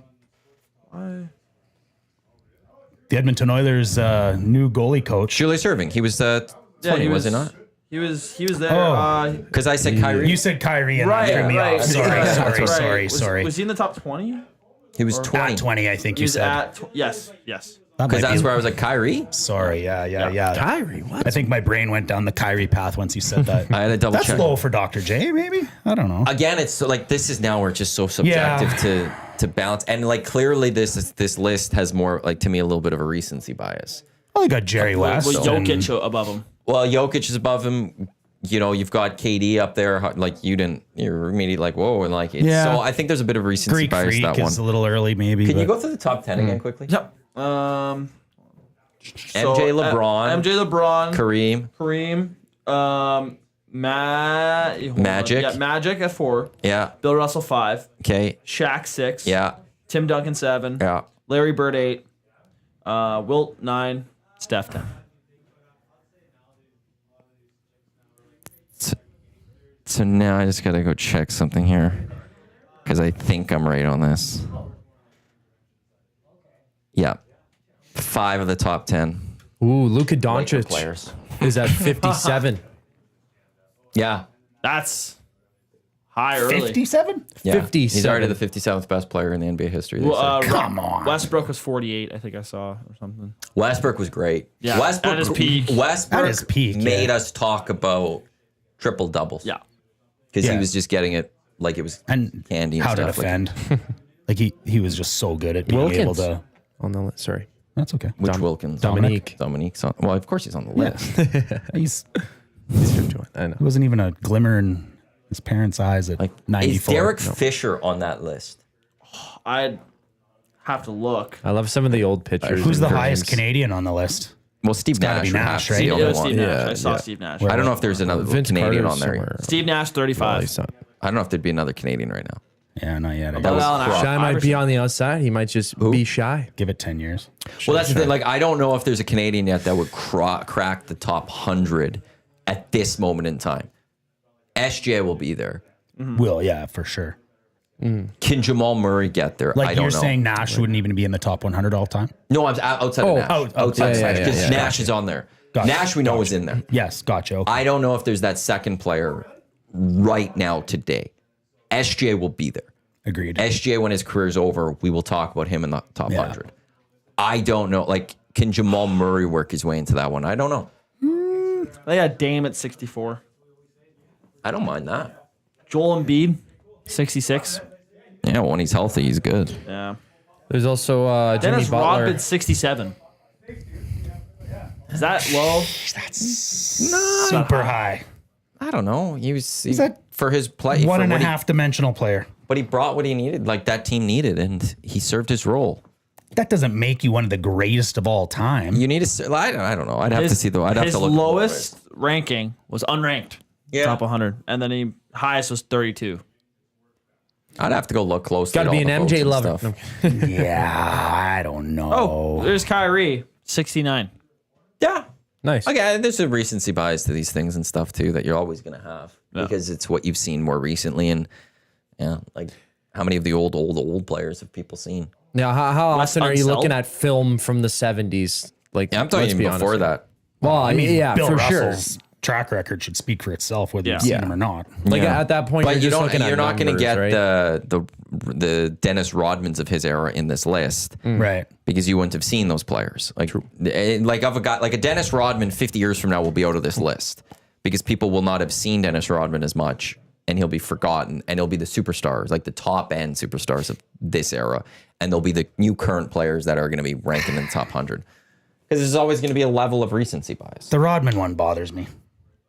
That's like saying, I don't know. Kevin Lowe's a top 100 player of all time in the NHL, maybe Right. because he served his role for the Oilers as a defensive defenseman type thing. Charlie Huddy, is he a top 100 player of all time? Dr. Randy Gregg, You five-time know, Cup champ. Those are all guys that served a very particular role for their team that was important, but it doesn't make them one of the best players in the history. They weren't the full driving force, right? Braves Yeah. needed Otis I'd wanna Nixon at see- leadoff because he could steal bases. I 'Cause want he to could see like steal a top bases. 100 That's it. for the NHL again. Because Yeah. when they had that for what year was that? 100. Didn't we do a 100-year celebration a bit ago? Yeah, and they did the top 100. Yeah, and Malkin missed, I 2018. think. Yeah, Yeah, it that's was right. Malkin, Is that the big story? Iginla, Thornton, and one more guy. That was Out of all like, those players, I'm surprised Thornton, though. Didn't win a cup. Mal- Cup. Malcolm won that was gonna cups hurt. and Hart trophies. Yeah, true enough. That's maybe one of like With I Sid don't on his hockey. I'll never Thorne's the only put guy to cups win our doesn't Ross come up into hockey as Two different conversations. teams. Like basketball, you're gonna have a conversation about rings that matters. Yeah. Football, when it comes to your quarterback, you talk about rings. You don't talk about rings in baseball. You don't talk about rings generally. I think in hockey until it's a tiebreaker to me of Yeah. when you're trying to debate greats. Dale I think Howard that's didn't where you make sit it. there. Ooh. Zdeno Chara didn't make it. Yeah. What year did that come out? Let me try to find it. While you find that portion of the, 2017. yeah, Okay, see, yeah, so we're 100 talking year, a long time. We're coming up on it's 8 years ago. So Connor McDavid wouldn't even be in. he wouldn't have been on that He wouldn't list. have been Connor on would that be list. high on that list now. Yeah, he'd be top Top 20, 10. top 15. He's the most skillful player to ever play the game. Yeah, I think the most talented player to ever play the game. Yeah. Gretzky's the greatest to ever play the That's game. right. Yep. I think that's the way I would look at that. Portions of this hour of the EST Hangout brought to you by GS Construction, the platinum sponsor of the EST Golf Classic. GS Construction, hiring now. Become a part of their great team today by visiting gsconstruction.ca or their page at indy.ca. For the past 50 years, the foundation of GS Construction has been built on efficiency, quality, and safety. Take your career to the next level. Visit them, GS Construction. At GS Construction. Again, the website, gsconstruction.ca. Do you want to jump into the inbox quickly here? Collingwood Rob does say where did that go? How is Russell not top 15? Revolutionized how the big man C position was played. Atif did say, Maddie, I got to give you and Jay props for Sunday, man. Jay just went off, and I don't know if you were trying to defend the Elks. I don't think you were, but the Elks played like crap. I'm a season ticket holder, and I was not feeling up to go into the game on Sunday, so thank goodness I didn't go. This is my question to you. Is it to everyone else on the Hangout as well? Should Cody Fajardo start in Saskatchewan? My answer is yes. I want things to work out for Trey, but it's not working right now. That coming in from Atif. Let's play Alberta over under. Brought to you by Play Alberta. Download the app. Visit them, playalberta.ca. Again, those promo codes EST Sports. Deposit 20, get 50, free bet. YEG 50, deposit 5, get a $50 free bet. 50% chance Cody Fajardo starts next Friday, not this Friday, the one following in Saskatchewan. Over under 50% chance Cody Fajardo starts. 100% over. Cody will start. You think he's going to start? Absolutely, yeah. Why is he here? Why did they get Fajardo? To help Trey learn as a solid veteran. And should things occur, I think more so injury-wise, or this season completely goes on them, they could put Cody in. How close are we to the season being completely gone? Pretty close. Pretty close. But I don't think we're there yet. How many more losses would that be, though? One. Like next loss, you're like, well, okay. Because I would take the under on this. I don't think they're going. You would, eh? I would start Trey personally. I'll bet you money. I don't think they're... I'll just do a coffee. Okay. There's no way that... they're not... They will... Unless we're hearing Trey's hurt, he's starting next week. They've committed... Like, it's even just... You have to look... In 2 years, with the third year of his contract, they've got $400,000 committed to him in hard money. They need to make this work with Trey.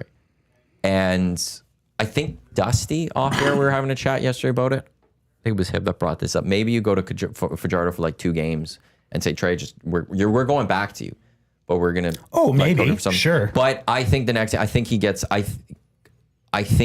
this chance to bounce back from such a poor performance. He didn't get that chance last year against Winnipeg. He had a bad game, and they went to MBT. I think he gets that shot to bounce back. And if it doesn't go well, or if the game doesn't start well, I could see a change. But I think he deserves also the chance to go and try to right the ship, because I think Big U put it great yesterday. No, was it pre and post? It might have been a post-game show on Sunday. 2 weeks ago, we saw the ceiling of Trey Ford, which is very high.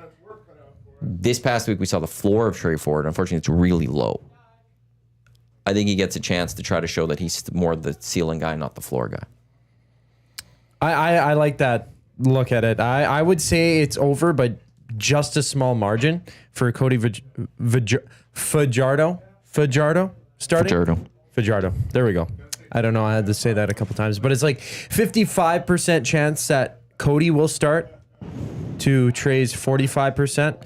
And I'm going to echo a very similar idea there. Like the fact that, yeah, you are paying this guy guaranteed money over the next 3 seasons. And it's sort of comparative in my mind, like just thinking about it, sort of like to Stuart Skinner. Like you have a bad game and it's like, oh, well, now you gotta change your goalie, fire, get things going, change the goaltender, whatever. You got to get him out of there. But he had such a great game, Trey Ford did, against the Red Blacks. A nearly perfect quarterback rating, correct? It was a perfect. It was a perfect rating. So 55 minutes against Winnipeg. They were in there. Yeah. So, and like I look more at the players, the rest of his players, Rankin fumbling, Julian Grant dropping a touchdown that cost them more than Trey cost them that game. I will say I want to see, I just wanted more basic offense, and I think Paul Lapalisse brought up something very well put on Jay Onright's show on Sunday after the game, which was, why aren't you designing runs for Trey? Not make him run all the time, but why isn't there 1 or 2 calls a game where Trey is designed? Yeah, his best runs are when he's scrambling and trying to. There hasn't been a designed run this season. Yeah. And make there was a chicken point in the salad out of game where I knew they needed a first down. They got 8 yards, and then they needed 2 yards. And I understand why you don't run the ball, because the defense is expecting a run, and that's generally where you're going to stop you. That's a spot where you could do a QB draw or something where he goes, you fake you look like you're going to pass, and then have him take off. Like, it's just one of those, why aren't you trying to... I understand that they want to make Trey a pocket quarterback, but one of his skill sets still is his legs, and you need to have him learn how to be a pocket quarterback while also not taking away his strengths. Like, no one, when Patrick Mahomes and Lamar Jackson, and Trey's not their level, obviously. Sure, it's just sure. the comparison. It's the running But quarterback. They know how to run, and Lamar needed, actually, I'll go more Lamar on this. Lamar needed to learn how to throw. Lamar needed to learn how to be a pocket quarterback as well. But the Ravens never stopped him from being a running quarterback at the same time. And it seems like the Elks are trying to make him fully be a pocket quarterback, and then eventually, you could run. No. One of his strengths is his running ability. Don't try to make him a pocket quarterback, because he'll never be just a pocket quarterback. He'll always need to be a guy that could run, and that's something you want because it can crush you. Why wouldn't you design some sort of runs yet? And we haven't seen that. So I really want I want to see an offense next week against Saskatchewan where it's more simplified. Just go with high percentage throws, go with screens, take your shots downfield once in a while, but also run with Trey. And I don't know why you're not designing it's only running when he has to, but not a designed, here's a rollout, Trey, you get the option, throw or run. I need to see that. And that's where I wouldn't even pull him until I see that from Jordan Maksimic. Yeah, if you put limits on the kind of plays that a player can make, and especially a quarterback who is that agile and can really find a step where there was, take an inch or take a mile when there wasn't even an inch there or whatever, you're going to see limits in his game. And I don't know, the big talking point throughout the season is that Trey hasn't made those easy passes, those passes that other quarterbacks would make, like that pass attempt near the end zone. It was at the first or second quarter last game, the interception. I thought that was a turning point of the game. First quarter. And I thought that was a turning point of the game. But you see when Fajardo came in, there was one play where he faked a pass, and it wasn't, I don't think it was developed in that way where it's like, okay, Cody, you're going to go out there. Yeah. He used his instincts. He faked the pass, and then he got a good run there. Yeah. If you build that into a playbook for Trey Ford, I think you could go up so high. Like, the ceiling is there, man. You give a different look, and you really bring out the best in Trey. So it could allow those other options to be open. So maybe you fake that pass the one play, but then the next play they might think you might be running it, so then you end up finding an open man. It's just, the way you set up a passing game is to run the ball. And the way you set up a running game is to throw the ball. And I think, you guys talk about, and I listened to the entire post-game show, and I thought you guys did a great job as well. I think when you were...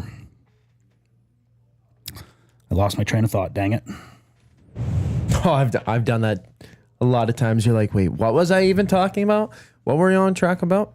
Yeah, it's like, the best runs that they had in the game was... Setting it up, thank you. Yes. And I kept thinking that they kept trying to force the ball downfield because I feel like they were trying to set the run up.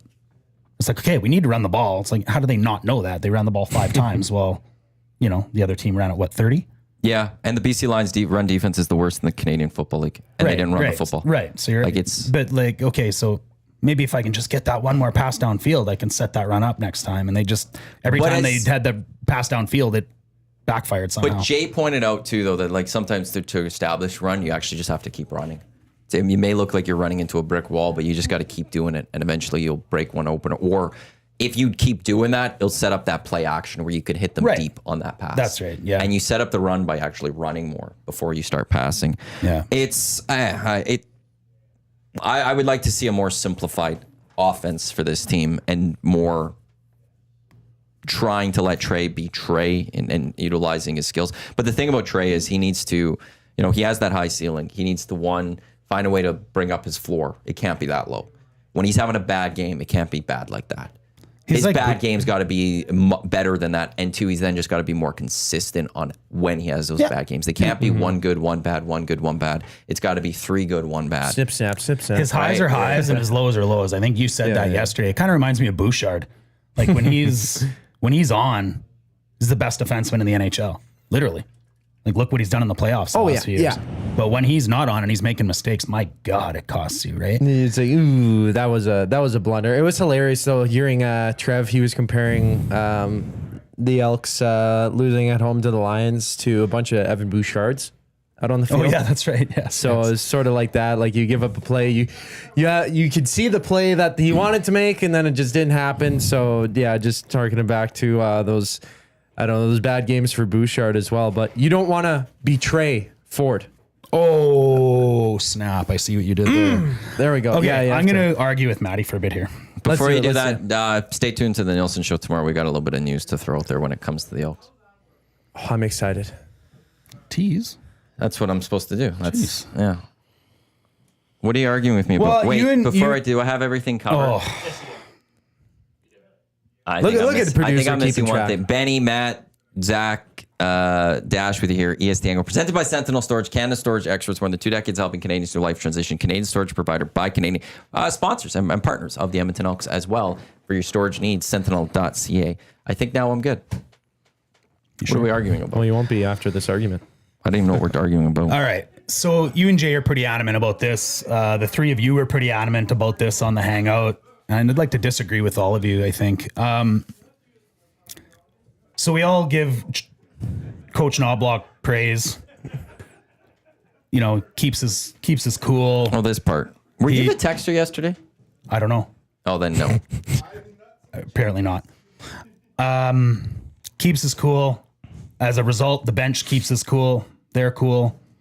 You know, you don't let the lows get too low. You don't let the highs get too high. When you're throwing helmets and slamming helmets and taking shots at other players, like you've suggested, go hit somebody and make even if it's illegal, okay, so let's go. If a Let's go penalty. hurt the other It's a team because we penalty. suck. It's a penalty. Well, they did it to you. They speared you, and you had no response. Yeah, sure, whatever. I'm not sure that has a lot to do with who won the game and lost the game. It's not. It's just showing that to me that I don't. I just need one. I've seen it in football. I've seen it with NFL teams where you're mad and you do something just to show you're angry. I didn't see a single ounce of emotion from that team where they showed me they were angry about the way that they were losing. Because maybe if they just stay calm. The game's over. Show me that you're pissed off that you're getting destroyed at home. But there's a whole season to play. The Oilers. Not if you play like that. The Oilers. Oh, and with the record that if you keep playing with that emotion, you're not going to win. So what? We're not even a third of the way into the season. And you're already 0-4 in 0-3 in the division, and you're sitting last of the West, and Which you is just got exactly smoked. why I'd start Fajardo. But that said, how is this different than the Oilers being an American Thanksgiving? And Because the Edmonton Oilers don't have Connor McDavid or Leon Draisaitl of the CFL on their team. Okay, fair. What I want to argue with is I don't think they needed to be slamming helmets. I don't think they needed to be showing anger. I don't think show a give a shit, sure. But Fajardo said it at the end of the game when he was interviewed. I thought Trey made good reads. I thought Trey played pretty well. We didn't get too worked up about whatever.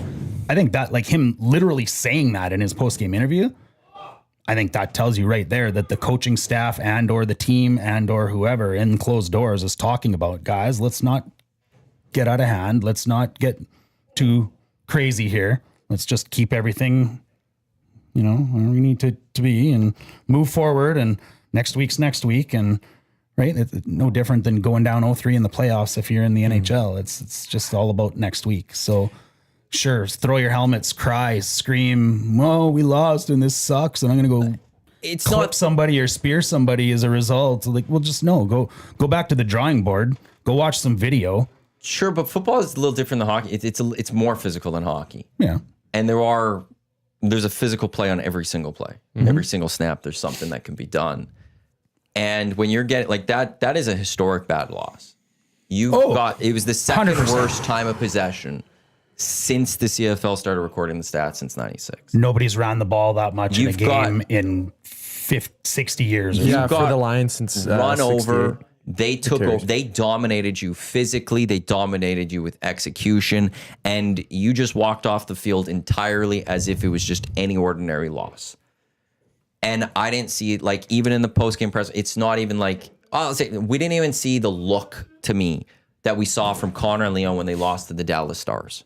We're on that bench in the one game. You're like, oh, these guys aren't going to lose another hockey Sure, game. yeah, yeah. I don't even. And so, like, maybe you don't have to throw something, but I didn't even see that anger in the eyes that they were getting destroyed. What? And I think there has to be a level of passion that you still have to have because otherwise it feels like there's no heart in this team, and you're not winning games if you don't have the heart. If you're not willing to go out there. Look, again, yeah, okay, taking a penalty, but if you're not willing to go be more physical than the other team, you're not going to win football games. It's that simple. And you allowed the BC line, like at one point, guys speared your player, and they started taunting your fans. And you just went, okay, next play. Who was mic'd up for the Lions, by the way? Because we could on that big hit against the wide receiver. Which wide receiver got their head taken Was it off at Arkell the end of Smith? the- Number 86, yeah. right?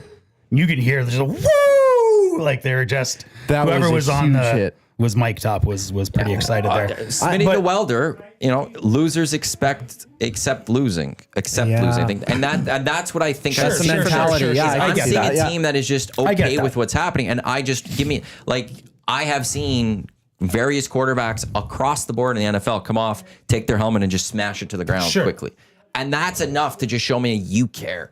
And instead, it's okay. We sit down, we'll look at the iPad. Yeah. Look at Who's the he next mad step. at? He's gonna smash his He's helmet. execute himself. Yeah. Mad at his play. Yeah, I saw that a lot. Like, I don't know. It didn't look like they were. And Trey Ford said, like, he didn't make the right passes. He said, yeah, it was on me. I should have made that pass for sure. I just need to be sharper on the passes. But you didn't see that fiery passion in his heart saying that, oh, wow, man, we lost again. Like, we can't be losing like this. Like, not the fact that he wasn't angry. So I get both sides of the argument. Like, you don't have to over push it and like throw your helmet, but you just want to see something. You just want to see them react in a certain way where they know that losing is unacceptable. And there really hasn't been that from the Elks. Because what I'll say is, like, if the Bombers had this type of loss this season, I wouldn't expect that same reaction from them because that's a one-off to them. But for this franchise and for this team, you've already lost a bunch of games. This could be a reason that sends your season off the rails completely. Because you're Yeah, not it good very enough. well might be. Yeah. And it seems like you're okay with that. That's what it looks like to me, as opposed to this is just a one-off. Okay, we'll get at it next week. Like if you're the Stamps at this moment in time, you get blown out next week against the Winnipeg Blue Bombers. I wouldn't expect them to be as angry because they could probably sit there like, yeah, it was a bad game for us. But the Elks, I think, no one could sit here and be like, well, it was just a bad game. We could sit here and be like, that's this team. Look at the July and June record That's who they are. Yeah. And this is going to set them off on being who they are, which is this, maybe not losing games this level. And it didn't seem to me like I saw any player that really cared about that. Well, it was odd because Mark Killam, like, you could tell in his interview, it was only a minute and a half, right? Post game. Oh, yeah, you could tell like in all three facets of the game and got out. Yeah, it was pretty What big. else does he You say? could tell he was mad after the loss. It was a short Yes, present. yes, Exactly. yes. Yeah. So he was mad. Yes. He was the one who showed the emotion for the team, but I'd like to see that he, though? from the players Did he, in though? a different sense. Yeah, like he came out, you could tell he was frustrated. There was Sure. something that you could read off the guy in his emotions But he that wasn't he didn't slamming appreciate things the and he loss. wasn't I don't- throwing Yes, his towel and he wasn't. But I don't want the coach doing that. Right. I've never Then wanted why a do you coach want doing the players doing it? I think that's the whole key, Matty. You've got a coach like Knobloch who keeps things cool. I've had coaches that scream and yell, and you know what? When the coach starts screaming and yelling, guess what I do? I start screaming and yelling. So you're supposed to copy your coach. You're supposed to take that example. And I thought Killam was relatively calm given how badly that game looked like a football team that was coached versus a football team that didn't have a coach, had never had a coach. The reason I don't want the coach doing it is then that does set the standard that it's okay to do all the time. But you're saying it's okay, Matty. Not You're all like, the that's time. I'm not saying do it all the time, but I'm saying the game when you're getting blown When out, I he- want to see a player yeah. that cares. I want to see show me some sort of heart in some way, shape, or Which form. camp were you guys in when Stuart Skinner was bobbing his head and singing along to the music? I was okay with it. Yeah, Keep it cool. It was mixed for me because he's the kind of guy that I feel like he's better when he's calm. Sure. And if you see him get angry, which I don't think we've really seen watching the Oilers, it doesn't turn out good. We've all met a guy Trey. like that. Yeah. We've all talked to Trey. Yeah, he's a pretty, Does he seem like a fiery calm dude guy. to you? He Seems very similar in that mindset. Exactly. Yeah. Okay.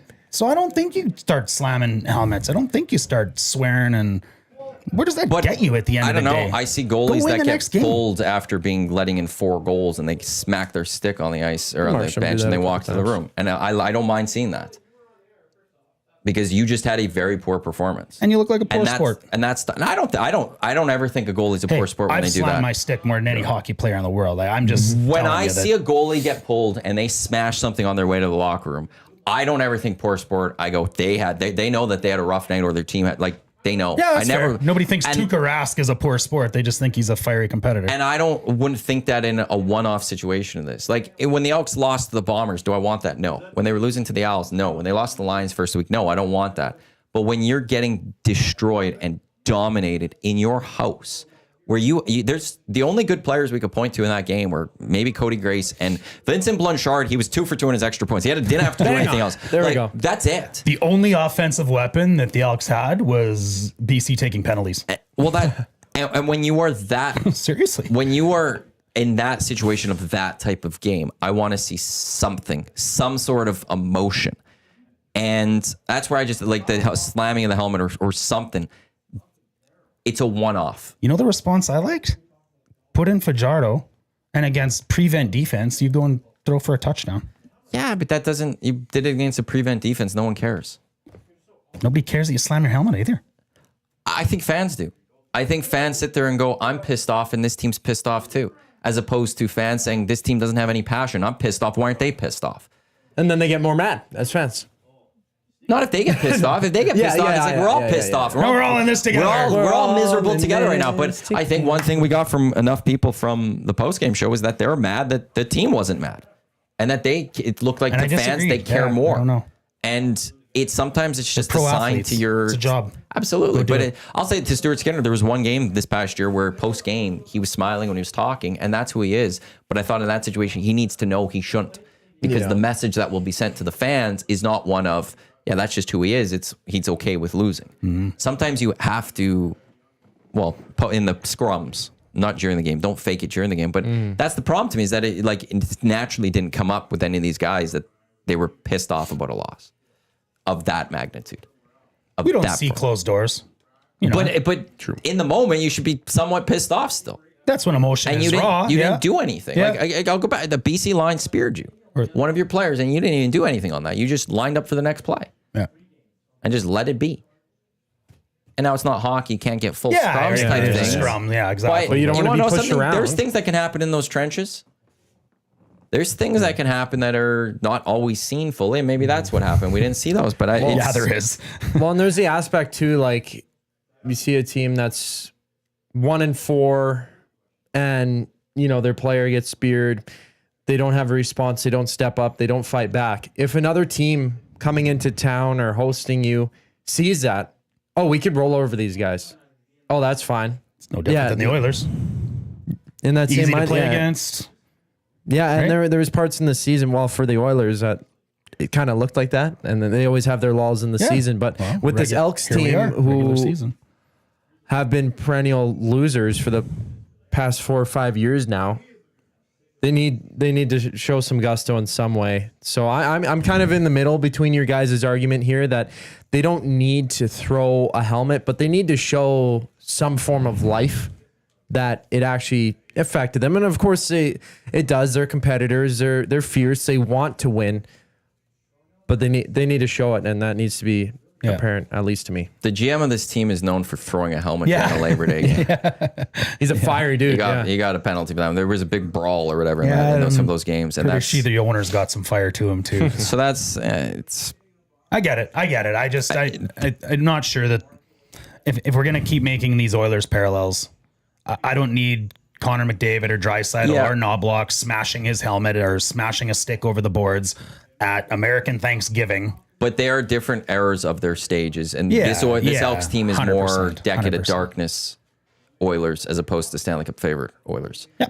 And when they get to that level one day, hopefully the Elks get to that level They'll of be there being again. Grey Cup contenders. It's different. The expectations change. That I'm okay with a big loss if I know, well, next week you're still going to go win the football game. Yeah. Right now, I don't even know what the line would be for. I think the line would have to be maybe 7.5. Elks opening up as favorite underdogs. I think Riders plus 7.5. I wouldn't be surprised next week. Yeah. Right off the bat. That's a big spread. We'll see what the Riders do against BC. That will impact it. But I think for the second time this season, we could see the Elks opening up as more than touchdown underdogs. If there's a chance that Trey Ford plays in the next game, I think that's the reason he plays, is because it's Saskatchewan and he's gone there twice and he's had some success. right? So, but if we're going to keep making these parallels to the Oilers, like I find a lot of them right now, to be honest, like you're saying decade of darkness, that's an Oilers term. I would argue, and I think you guys talked about it on the post game for the green and gold, was the experience level of this coaching staff.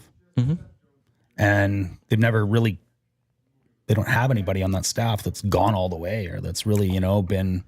Maxi's the closest, Demetrius Maxi. And McSimic has been around now for a while. But he's been an OC for a few years. Sheridan, right? Like, but there's, in their positions, it's. And now what did the Oilers do?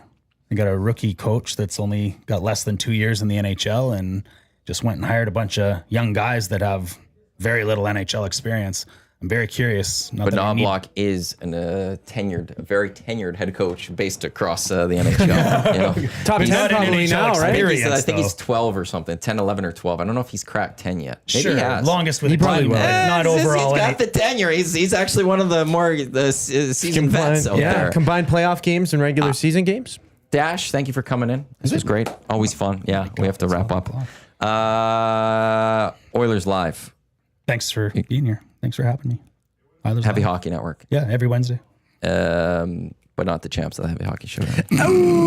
Zach, you've got EST Afternoons. You've got the Reed Wilkins Show coming up. Benny, nice work today as well. Thank you everyone for tuning in to the EST Hangout presented by Sentinel Storage. Up next, it will be the Lock Shop, then Two Guys, then EST Afternoons, then the Reed Wilkins Show, then our audio streams. It is the VIP Golf Show. On behalf of Dash, Zach, Benny, I'm Matt. Thanks for tuning in to the EST Hangout live on Edmonton Sports Talk. Your clear choice for Edmonton Sports presented by Play Alberta. Lock Shop in a few minutes. Don't go anywhere. Let's go. There you go, right in front of the camera. First-time guest, long-time listener, fan of the original draft commissioner. Welcome to the EST Hangout presented by White Claw Hard Seltzer. The difference is clear. Matt Iwanyk, Tom Zola with here, joining us today.